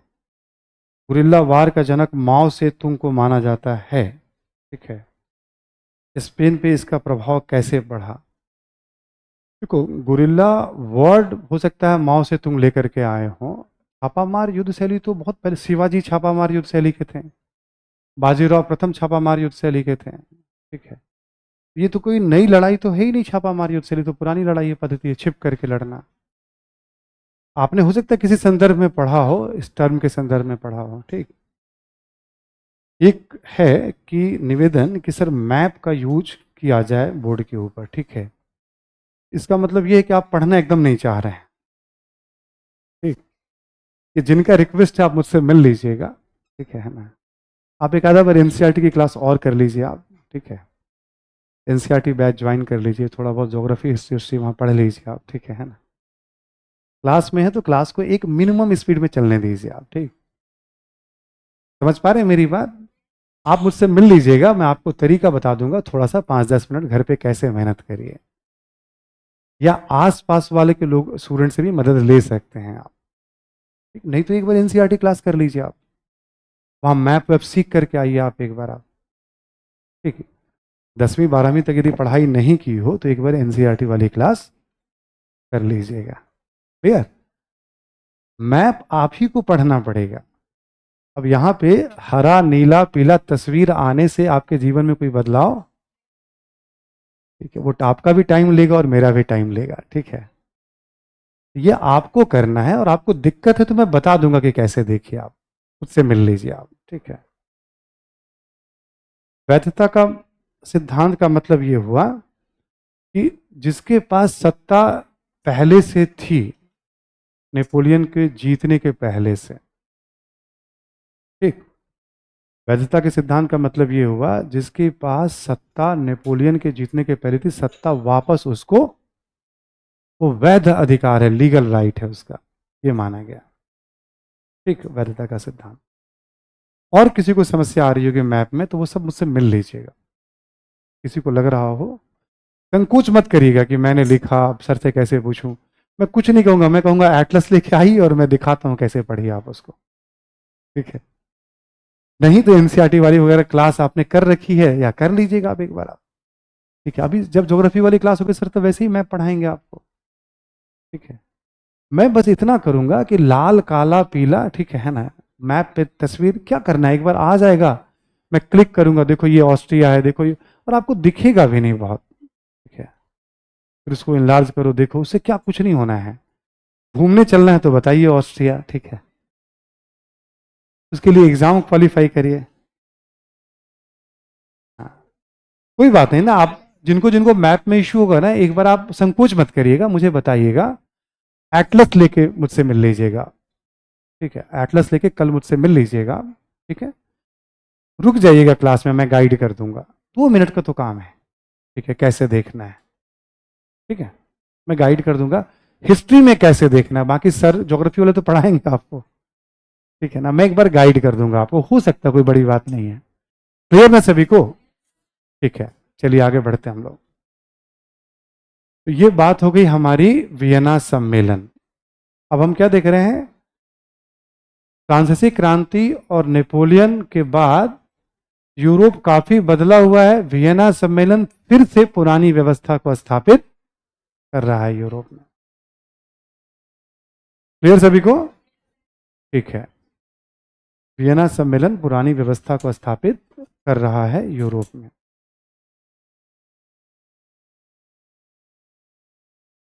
अभी हम लोग क्या करेंगे, यूरोप के कुछ महत्वपूर्ण राष्ट्र हैं, इस सिलेबस का पार्ट नहीं है डायरेक्ट, उनके बारे में एक छोटा सा परिचय लेंगे समझने के लिए, जो यूरोप के भविष्य को तय कर रहे हैं। 3 4 राष्ट्र हैं, 5 राष्ट्र हैं, बार बार उनका नाम आएगा। देखो विश्व इतिहास क्या है, एक तरह से अतीत का अंतर्राष्ट्रीय संबंध है, ये इंटरनेशनल रिलेशन ऑफ पास्ट है जो हम पढ़ रहे हैं, ठीक। उसमें राष्ट्रों की भूमिका सा, जैसे ब्रिटेन है, तो थोड़ा सा ब्रिटेन के बारे में एक समझ कि ब्रिटेन की सोच क्या उस समय यूरोप और दुनिया को लेकर के, फ्रांस क्या सोच रहा है, उससे हमें एक आइडिया लगेगा। आगे कोई भी घटना पढ़ेंगे हम तो उनकी भूमिका हम देखेंगे हम। रसिया है, ऑस्ट्रिया है, 4 तो ये हो गए, और एक है आपका तुर्की, जिसने दक्षिण पूर्वी यूरोप पे कब्जा कर रखा है, ठीक है। जिसने दक्षिण पूर्वी यूरोप पे कब्जा कर रखा है। अब दक्षिण मैं बोलता हूँ मैप में तो समझ में आता है ना सभी को, नीचे वाला हिस्सा होता है किसी भी महादेश का। पूरब बोलने का मतलब दाएं हाथ वाला हिस्सा होता है, ठीक है। दक्षिण और फिर दाएं, ठीक है। ये बहुत बेसिक सी जानकारी है, और मैं ये मानता हूं कि 10वीं तक आपने जरूर सीखा होगा। नहीं सीखा होगा तो शर्म वाली बात नहीं है, ठीक है। बिल्कुल शर्मा के लाइफ में कुछ नहीं करने वाले हैं हम लोग, सीखना है, ये बात क्लियर रखिएगा। इसलिए हमने कहा कल में एक बार क्लास के बाद आप रुक जाइएगा, जिनको जिनको थोड़ा बहुत हो तो मैं बात कर लूंगा उनसे, ठीक है। अब हम लोग बात करने जा रहे हैं कि यूरोप के महत्वपूर्ण राष्ट्र।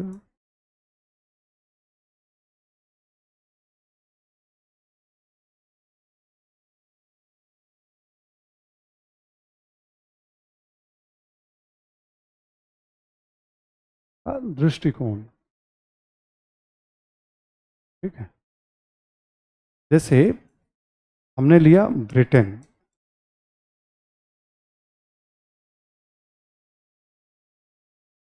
ठीक है, हमने लिया ब्रिटेन। अब ब्रिटेन में क्या है, वहां पे संवैधानिक राजतंत्र है, अर्थात क्रमशः लोकतंत्र की ओर संक्रमण कर रहा है।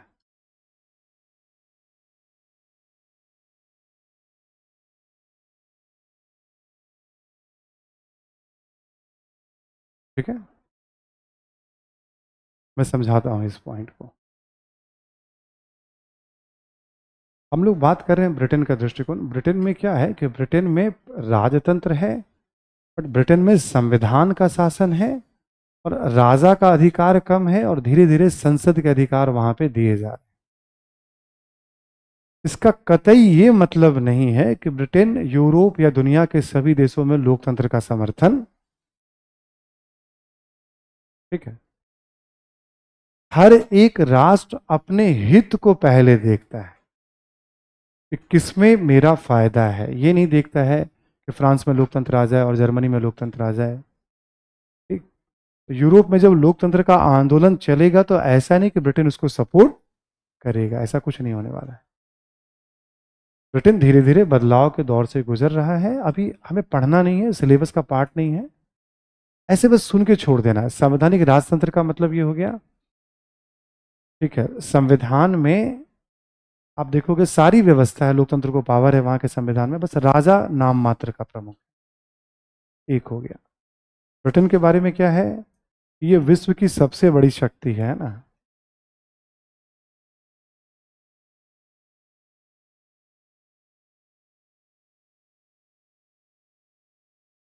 विश्व की सबसे बड़ी साम्राज्यवादी शक्ति है।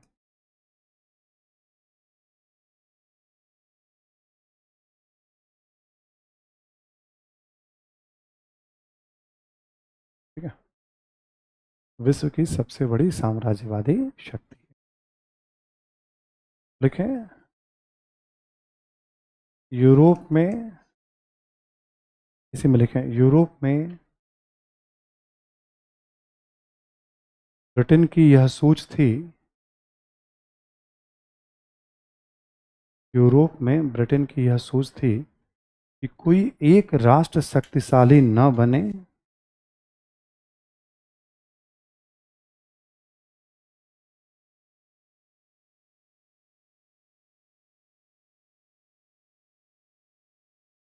शक्तिशाली न बने, बल्कि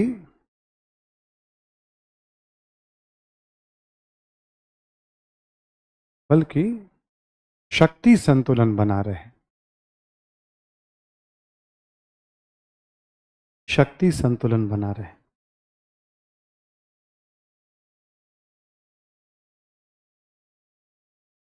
जैसे मान लो फ्रांस बहुत पावरफुल हो रहा है यूरोप में, तो ब्रिटेन उसको रोकेगा। ऑस्ट्रिया बहुत पावरफुल, ब्रिटेन उसको बैलेंस करेगा। जर्मनी होगा, रूस होगा। वो चाहता है बहुत सारी शक्तियां रहें, कोई एक बहुत पावरफुल ना बन जाए। तो ब्रिटेन चाहता है कि यूरोप में कई शक्तियां हो और उनके बीच संतुलन। जब भी किसी एक की शक्ति बढ़ेगी ना, ब्रिटेन उसका पर कतरने पे आगे की सारी घटनाओं में यही देखने वाला है। कभी किसी के साथ, कभी किसी के साथ। तो यूरोप को लेकर के ब्रिटेन का यह दृष्टिकोण। ब्रिटेन नहीं चाहता कि यूरोप में वो सर्वोच्च बने। आप जब नक्शे पे देखेंगे, आप पूरे यूरोप के नक्शे पे, तो ब्रिटेन तो एक छोर पे खड़ा है ना, एक तरफ है। उसे पता है कि प्रैक्टिकली वो कंट्रोल नहीं कर पाएगा, इसलिए कभी भी नहीं चाहता कि यूरोप में वो सबसे बड़ी शक्ति। बट वो ये चाहता है कि बाकी जो शक्तियां हैं उनमें संतुलन। बट फ्रांस का पोजीशन ऐसा है कि वो यूरोप में भी बड़ी भूमिका निभाना चाहता है और दुनिया में भी चाहता है। कि समुद्र से आप देखोगे फ्रांस, आप समुद्र से सीमा अच्छी खासी उसकी मिलती हैं। लोकेशन बहुत अच्छा है फ्रांस का, तो यूरोप के पॉइंट ऑफ व्यू से भी दुनिया। तो फ्रांस हमेशा दो नाव की सवारी करेगा, यूरोप में भी सर्वोच्च बनना है और दुनिया में भी। ब्रिटेन एक नाव की सवारी करेगा, हमें दुनिया में सर्वोच्च बने रहना है और बस दूसरे नाव में बैलेंस बना के चलेगा। इसका कोई टॉपिक से डायरेक्ट रिलेशन नहीं है, ये केवल सुनना है। कॉपी में मैं लिखा रहा हूं, आगे की घटना में जब मैं कभी ब्रिटेन का उल्लेख करूंगा, कभी फ्रांस का, ब्रिटेन ने ऐसा क्यों किया, फ्रांस ने ऐसा क्यों किया, ऑस्ट्रिया ने, रूस ने, ऑटोमेटिक आपको उसका उत्तर यहां से मिलेगा। समझ में आ रही है बात? ये मैं इसलिए लिखा हूं ना, किसी एग्जाम में नहीं पूछेगा आपसे। विश्व की सबसे बड़ी शक्ति है और यूरोप में शक्ति संतुलन, इसी में लिखें आप।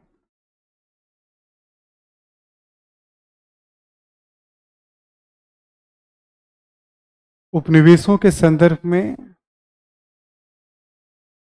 उपनिवेशों के संदर्भ में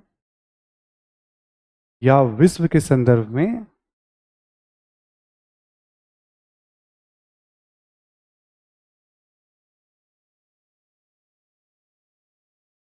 विश्व के संदर्भ में सर्वोच्चता बनाए रखने के पक्ष में।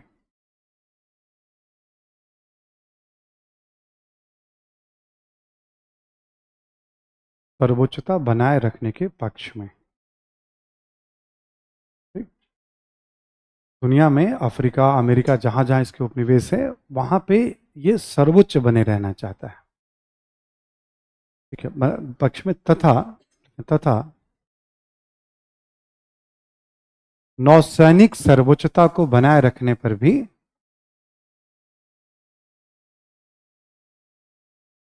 नौसैनिक सर्वोच्चता को बनाए रखने पर भी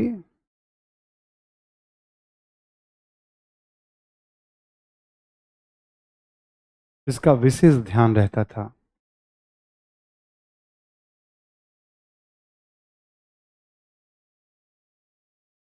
बनाए रखने पर भी इसका विशेष ध्यान रहता था। समझ में आ गई बात सभी को? ठीक है। अब जैसे मान लो इसके अफ्रीका में, एशिया में, अमेरिका में अभी छोटे मोटे बहुत सारे द्वीप हैं इसके पास। वेस्ट इंडीज का पूरा द्वीप समूह इसके पास है। तो ये कोई भी देश यदि जैसे मान लो इसके पास 100 पनडुब्बी है और कोई भी देश 70 या 50 पनडुब्बी भी बना लेगा तो ब्रिटेन इसको समझाएगा तुम पनडुब्बी मत बनाओ। ठीक? वो यदि 60 बनाएगा तो फिर अब ये 120 कर लेगा, वो 70 बनाएगा तो ये 200 करेगा, क्योंकि इससे इसकी दुनिया में सर्वोच्चता प्रभावित। तो बहुत क्लियर है कि दुनिया में सर्वोच्च बने रखना और 1945 तक यही होगा। और नौसैनिक रूप से कोई मजबूत होगा तो उसे वो मजबूत होने या तो बातचीत से उसे समझाएगा, नहीं तो फिर अपनी क्षमता उससे बहुत ज्यादा। ये 19वीं और 20वीं 150 साल तक ब्रिटेन की पॉलिसी बनी रहेगी। ठीक?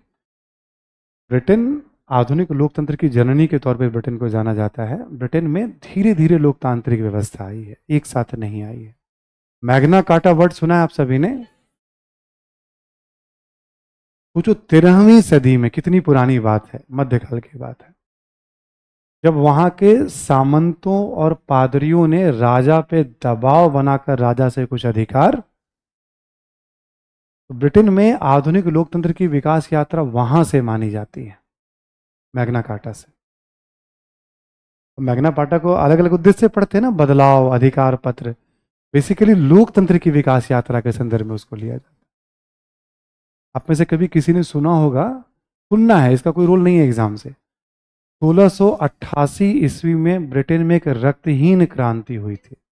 कभी किसी ने सुना होगा, नहीं तो फिर अब सुन लो।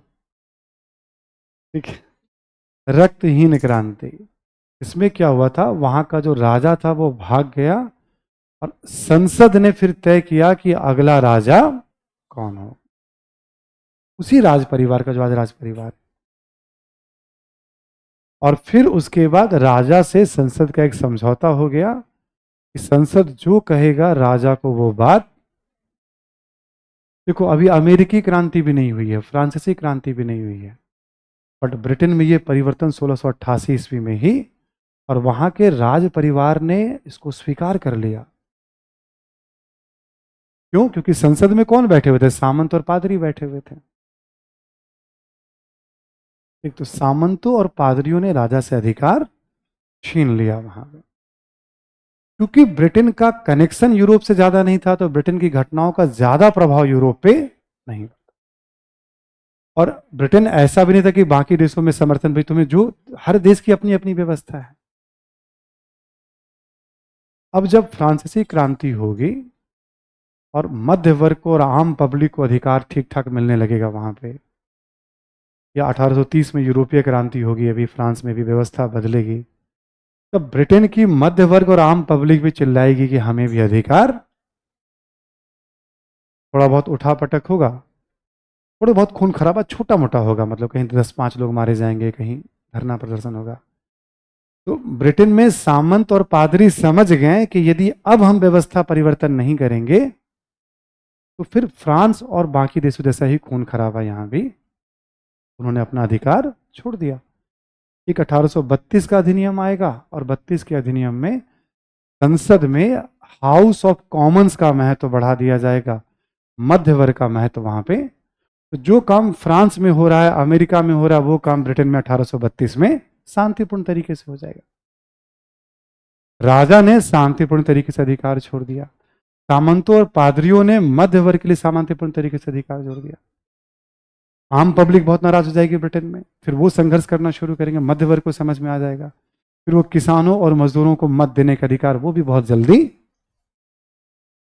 तो ब्रिटेन की एक खास बात क्या है, जो शासन करने वाला वर्ग है समय रहते रियलाइज कर गया कि यदि नए वर्ग को हम शामिल नहीं करेंगे हम तो बहुत ज्यादा उठापटक। तो ब्रिटेन क्या हुआ, ग्रेजुअली लोकतंत्र की ओर संक्रमण किया, क्रांति की बहुत जरूरत नहीं पड़ी वहां।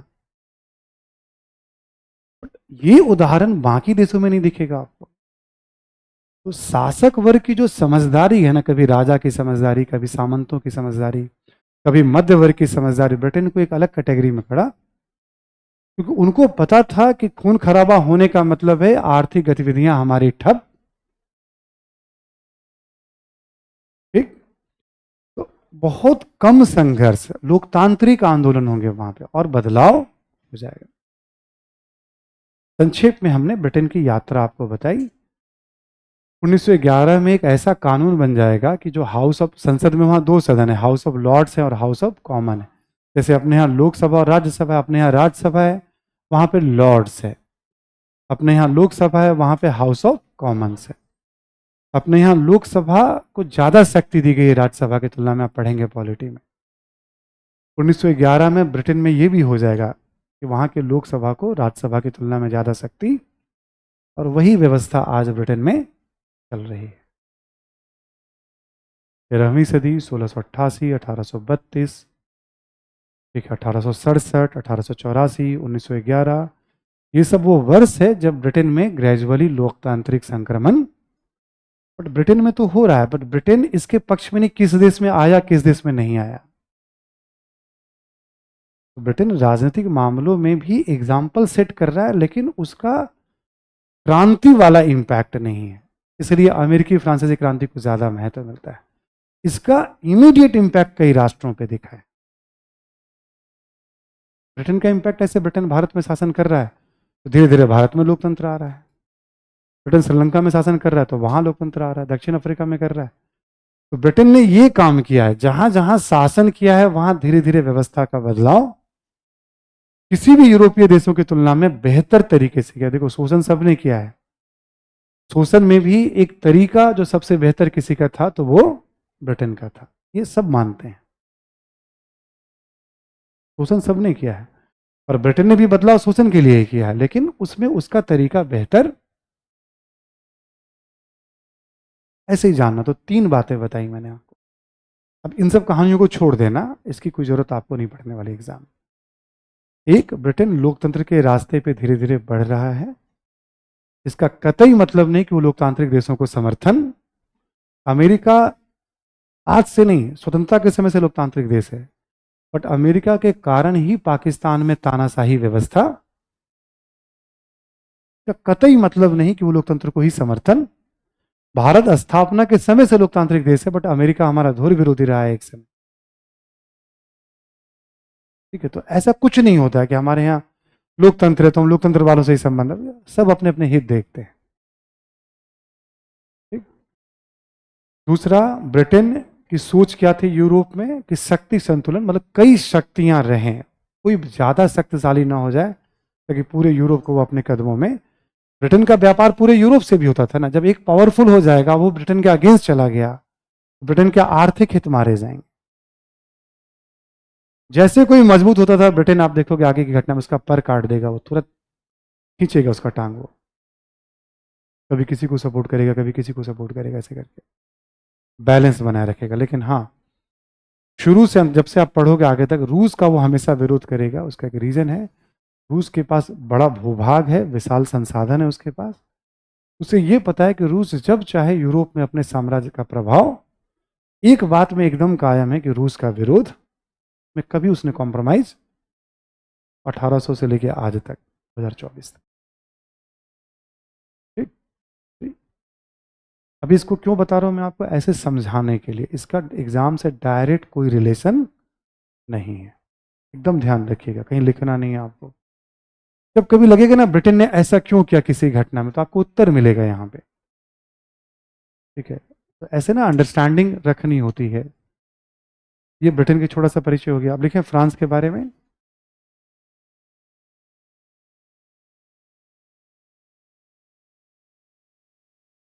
फ्रांस के बारे में लिखें आप।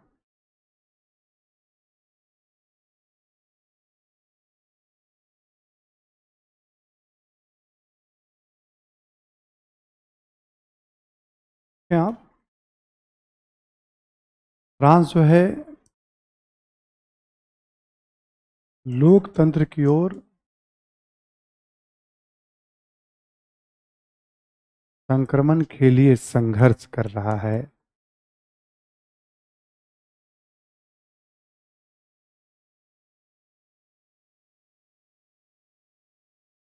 ठीक, फ्रांस क्या है, लोकतंत्र की ओर संक्रमण के लिए संघर्ष कर रहा है ना। फ्रांसीसी क्रांति में भी हमने देखा संघर्ष ही तो था। नेपोलियन ने क्या किया, उसको रोका। वियना सम्मेलन ने क्या किया, फिर रोक दिया। फिर फ्रांस में लोकतांत्रिक व्यवस्था भी आएगी। 1871 में जो फ्रांस सेटल होगा वही फ्रांस आज तक चला आ रहा है। एक तो राजनीतिक स्थिति क्या है, तो लोकतंत्र की ओर संक्रमण के लिए वो संघर्ष, ये भी आपको आगे भी दिखेगा। अभी जो पढ़ा उसमें भी दिखा और आगे भी दिखेगा। यूरोप में सर्वोच्च शक्ति के रूप में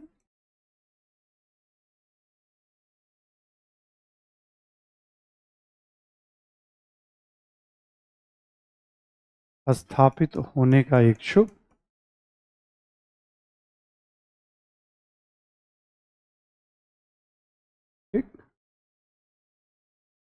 और विश्व में भी सर्वोच्च शक्ति के रूप में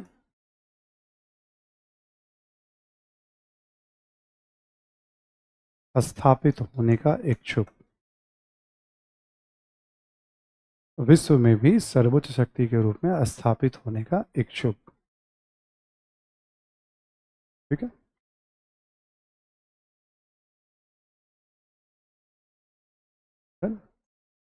अब देखो ये यूरोप में सर्वोच्च शक्ति बनना चाहता है। क्या ब्रिटेन पसंद करेगा इसको? वो चाहता है कि सर्वोच्च शक्ति कोई ना हो। ये दुनिया में सर्वोच्च शक्ति बनना चाहता है। क्या ब्रिटेन पसंद करेगा इसको? कभी नहीं करेगा। तो ब्रिटेन और फ्रांस को स्वाभाविक प्रतिद्वंदी माना जाता है। बहुत बार दोनों एक साथ दिखेंगे आपको, वो अलग बात है। हित जब आते हैं तो एक कोई भी हो जाता है। ठीक है, समझ में आ रही है बात ना आपको? ये चाहता है कि यूरोप में मैं सबसे बड़ी शक्ति बनूं। ब्रिटेन कभी भी इस बात को पसंद, ये चाहता है दुनिया में सबसे ज्यादा उपनिवेश मेरे हों। ब्रिटेन कभी इस बात को पसंद। तो 18वीं आपने देखा होगा सप्तवर्षीय युद्ध, भारत में कर्नाटक युद्ध। दुनिया में सर्वोच्च कौन होगा, ये ब्रिटेन और फ्रांस के बीच प्रतिस्पर्धा है। 18वीं सदी को विश्व इतिहास में एंग्लो फ्रेंच राइवलरी का काल भी माना जाता है। पढ़ना नहीं है आपको वो सब, संघर्ष का काल भी माना जाता है। कहाँ कहाँ संघर्ष हो रहे हैं उनके बीच में। ये दोनों बातें ब्रिटेन को नागवार, एक पड़ोसी हैं दोनों, बीच में एक इंग्लिश चैनल है। ठीक है, बीच में एक आप देखोगे इंग्लिश चैनल है, एक तरफ फ्रांस और एक तरफ ब्रिटेन है। तो जिनको नहीं दिख पाता है मैप में, घबराइएगा नहीं। ठीक है, हमने कहा है कल आप रुकिएगा, मैं एक बार गाइड करूंगा। उससे नहीं बनेगा तो मैं कुछ और प्लान बी पे भी काम करूंगा। ठीक है, डोंट वरी आप। मैं देखता हूँ कोई ज्योग्राफी वाले सर होते, मैप की क्लास हो जाए तो मैं मैप की क्लास ही करवा दूंगा। बट कोई सर दिख नहीं रहे मुझे अभी, है ना। ठीक है, थोड़ी देर पहले दिमाग चला रहा था भाई प्रॉपर जैसे वो पढ़ाएंगे एक बार क्लास ले लें, वो बता दें आपको। ठीक है ना, बट ईजी चीज़ है मैप, इतना बड़ा नहीं है ना। तो दो बातें ध्यान रखिएगा आप सभी लोग। अब जैसे आपको ध्यान होगा कि कर्नाटक युद्ध में फ्रांसीसी क्यों हार गए, तो उसका एक कारण माना जाता है फ्रांस यूरोप में बहुत ज्यादा इन्वॉल्व। कई कारण है, कर्नाटक युद्ध पढ़ा था ना मॉडर्न इंडिया में, फ्रांस क्यों हार गया उसमें, ब्रिटेन क्यों जीत गया, उसका कई कारण है उसमें, बट एक कारण यह भी था कि फ्रांस यूरोप में बहुत ज्यादा इन्वॉल्व, ब्रिटेन बिल्कुल हिसाब से इन्वॉल्व होता था, वो इन्वॉल्व नहीं रहता था यूरोप में। ठीक है, तो ये फ्रांस का एक छोटा सा परिचय हो गया। ये सब परिचय है 19वीं सदी और 20वीं सदी के लिए, है ना। ये सारी बातें कहाँ काम आनी है आपको, 19वीं और 20वीं सदी में। अब देखिए रूस, रूस में क्या है, राजतंत्रात्मक व्यवस्था है।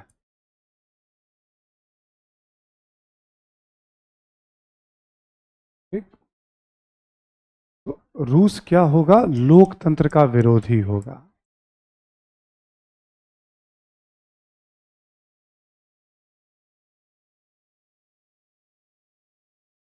रूस में राजा का शासन है, तो बहुत स्वाभाविक है कि रूस में या रूस के आसपास कहीं लोकतंत्र आएगा तो रूस उसका विरोध, क्योंकि उसे डर होगा ना कि हमारी व्यवस्था भी समाप्त हो जाएगी। राजतंत्रात्मक व्यवस्था में वहां पे जो वंश था उसको रोमनो वंश कहते थे।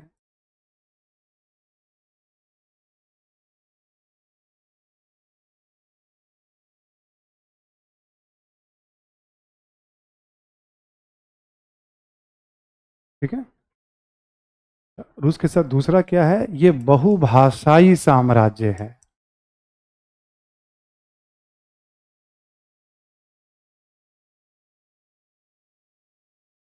रूस क्या है, बहुभाषाई साम्राज्य है। एग्जाम्पल के तौर पे मान लीजिए, जैसे भी हमने कहा फिनलैंड, उदाहरण दे रहा हूं मैं, पोलैंड, ठीक है, कुछ भी जैसे जॉर्जिया या मध्य एशियाई क्षेत्र इत्यादि।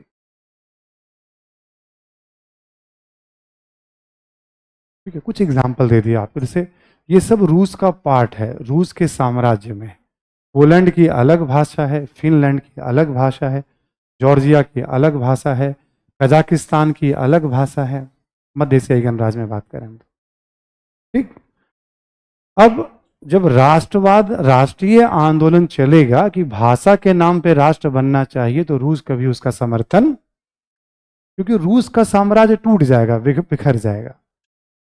तो जो भी बहुभाषाई साम्राज्य होता है वो राष्ट्रवाद का विरोध करेगा।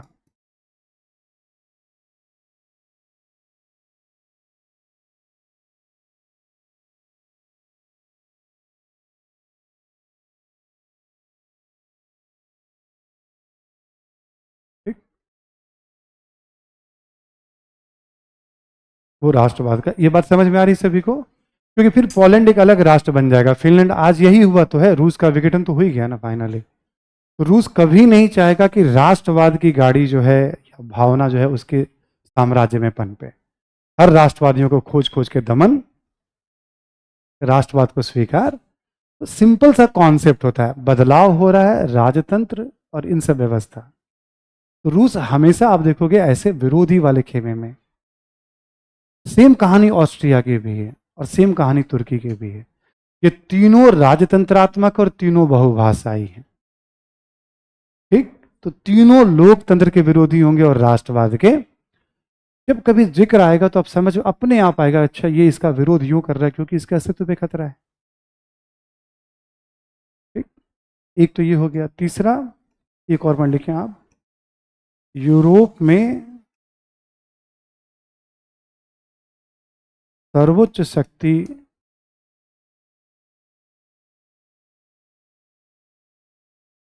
क्या हुआ,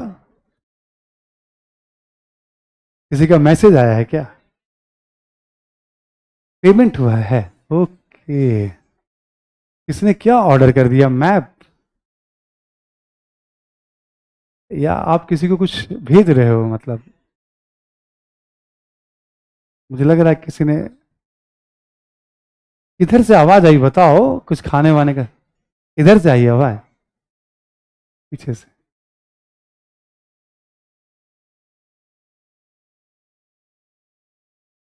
यूरोप में सर्वोच्च शक्ति बने रहने का इच्छुक। इसको जब भी मौका मिलेगा ये चाहेगा कि यूरोप की हम सबसे बड़ी शक्ति। अच्छा, ये वाली इच्छा फ्रांस की भी है, ये वाली इच्छा ऑस्ट्रिया की भी है और रूस की भी है, और आगे चल के जर्मनी की भी होगी।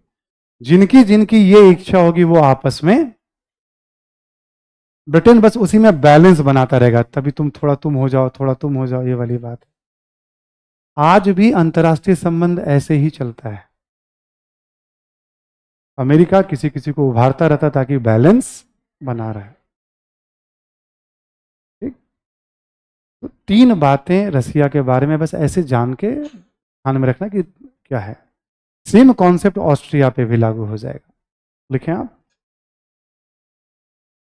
ऑस्ट्रिया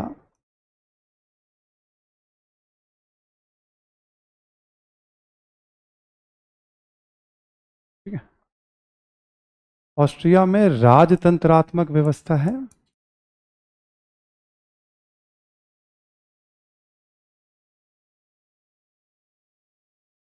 वहां पे जिस वंश का शासन है, हैप्सबर्ग वंश।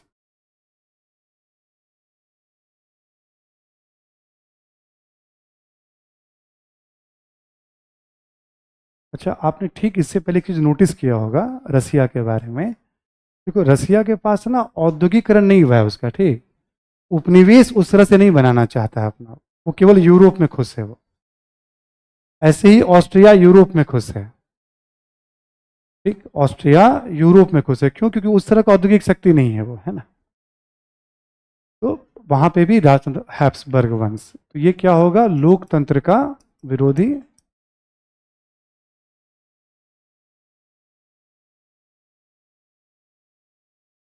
वियना सम्मेलन में सबसे ज्यादा जिसने हल्ला मचाया कि पुरानी व्यवस्था होनी चाहिए, उसमें ऑस्ट्रिया और रूस था।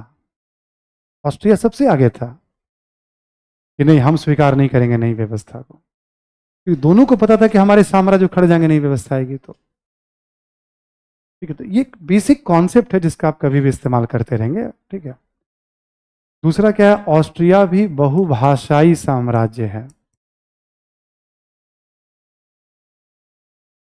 आज आपको ऑस्ट्रिया एक छोटा सा देश लगेगा, है ना,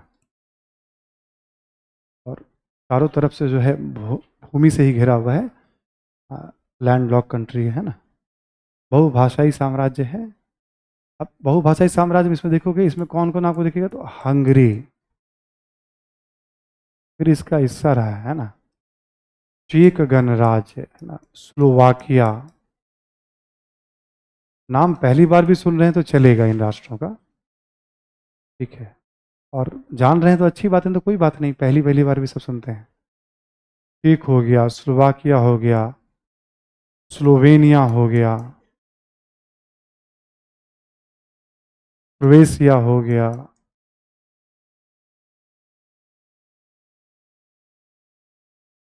ठीक, उत्तर पूर्वी Italy, north east Italy, Germany पर अप्रत्यक्ष प्रभाव, कि मैं समझाऊंगा आगे आपको, है ना। अभी इत्यादि करिएगा, अभी और भी क्षेत्र है इसके पास। सोचिए, एक ऑस्ट्रिया जो है 19वीं सदी में कितने राष्ट्रों पे शासन कर रहा है? हंगरी पे कर रहा है, चेक पे कर रहा है, स्लोवेकिया पे, स्लोवेनिया पे, क्रोएशिया पे, नॉर्थ ईस्ट इटली पे, जर्मनी पर इसका अप्रत्यक्ष प्रभाव है, इत्यादि। बहुभाषाई साम्राज्य। ठीक, बहुत क्लियर है ये क्या करेगा? लोकतंत्र का, राष्ट्रवाद का विरोधी। Same concept.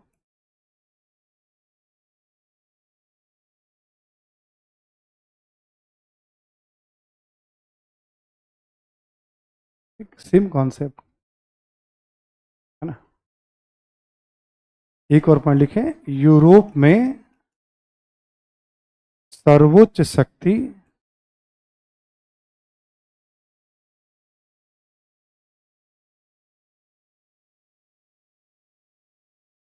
यूरोप में सर्वोच्च शक्ति के रूप में स्थापित करने की आकांक्षा, स्थापित होने की आकांक्षा ये कोई बुरी बात तो है नहीं, कोई बनना चाह रहा है तो बन लो भाई। अब ये भी चाह रहा है कि हम सबसे बड़ी शक्ति बने यूरोप। फ्रांस भी चाह रहा है बने, ऑस्ट्रिया भी चाह रहा है बने, और रूस भी चाह रहा है। ठीक, तो 3 यूरोप में बनना चाह रहे हैं। ऑस्ट्रिया भी उपनिवेश वाले में नहीं है, रूस भी उपनिवेश वाले, पुराने सिस्टम है। ब्रिटेन और फ्रांस उपनिवेश वालों में। ठीक, थोड़ा सा एक बार आपको हम ऐसे जस्ट एक खाका खींच दें, मान लीजिए ये आपका सपोज दैट यूरोप है। ठीक है, हमने कहा यहाँ पे यूके है आपका, यहाँ पे फ्रांस है आपका, यहाँ पे जर्मनी है आपका, और ये रहा आपका ऑस्ट्रिया। यहाँ पे इटली हो जाएगा। देखो रसिया तो इधर आता है ना रेस में, तो फ्रांस और ऑस्ट्रिया, अब ये सब ऑस्ट्रिया का प्रभाव में पूरा इलाका, ये स्वाभाविक प्रतिद्वंदी होंगे। ऑस्ट्रिया और रूस स्वाभाविक सीमा इनकी लगेगी। जिसकी सीमा जिससे लगेगी ना, उनमें टकराव की ज्यादा संभावना बनेगी। अच्छा देखो, लोकतंत्र का आंदोलन कहां चल रहा है? लोकतंत्र का आंदोलन चल रहा है आपका इस वाले इलाके में। ये आंदोलन कहां जाएगा? यहां जाएगा। लोकतंत्र के आंदोलन से राष्ट्रवाद के आंदोलन सबसे पहले खतरा किसको है? ऑस्ट्रिया को खतरा है। रूस तो बहुत उधर है, ये पूरा मूवमेंट इधर चल रहा है। ये सारे परिवर्तनों का जो सबसे ज्यादा डर किसी को होगा तो ऑस्ट्रिया को। ठीक, तो नेचुरल कनेक्शन बनता चला जाता है।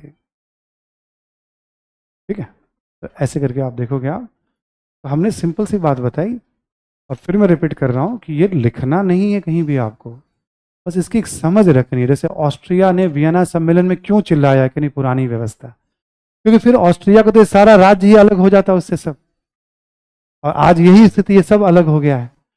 ऑस्ट्रिया ने चाह करके भी अपने साम्राज्य को, रूस चाह कर भी अपने साम्राज्य को बचा। राष्ट्रवाद में इतनी ताकत है भाषाई राष्ट्र में, जब तक संभालेंगे संभालेंगे, बट उनकी कहानी खत्म हो गई। तब वियना में बाजी मार गए, नहीं पुरानी व्यवस्था आएगी। पुरानी व्यवस्था में सब इलाका इसके पास था तो इसको दे दिया गया। ठीक है, सब इलाका इसके पास था तो इसको। ऐसे ही मतलब एक और राष्ट्र है जिसका परिचय मैं कल दूंगा, और कल हम लोग इटली के एकीकरण पे भी बात करेंगे। ठीक, कल का टॉपिक क्या होगा? इटली में राष्ट्रवाद। थोड़ा सा इसको समझ लीजिएगा, पहले से मैं समझा दे रहा हूं। मैप सभी लोग देख करके आइएगा, यूरोप का मैप। बैठ जाओ, एक सेकंड बस, है ना। अब ऑस्ट्रिया से नीचे देखोगे ना, तो ये आपका दक्षिण पूर्वी यूरोप का इलाका आएगा। यहां पे आपको दिखेगा यूनान, यहां आपको दिखेगा बुल्गारिया, यहां आपको दिखेगा रोमानिया, यहां आपको दिखेगा अल्बानिया, यहां आपको दिखेगा बोस्निया, यहां आपको दिखेगा सर्बिया। मैं एक बार बता दे रहा हूं पहले ही, यूरोप वाले मैप में एक बार आप देख लीजिएगा, इसको दक्षिण पूर्वी यूरोप, इसको बाल्कन क्षेत्र कहते हैं। ठीक, एक बार राष्ट्रों के पोजीशन पे यहां पे भी नजर रखिएगा। एक दो और कुछ सवाल हैं, मैं ले लेता हूं, फिर आपको फ्री करता हूं। वैधता का सिद्धांत तो हो ही गया। चलिए, ये भी बात हमने कर लिया है ना। तो हम लोग बाकी जिन बच्चों को कठिनाई होगी, कल आप एटलस लेकर के रहिएगा। एटलस दिखा के है किसी के पास? ठीक है, सभी लोगों ने रखा ही हुआ है। आप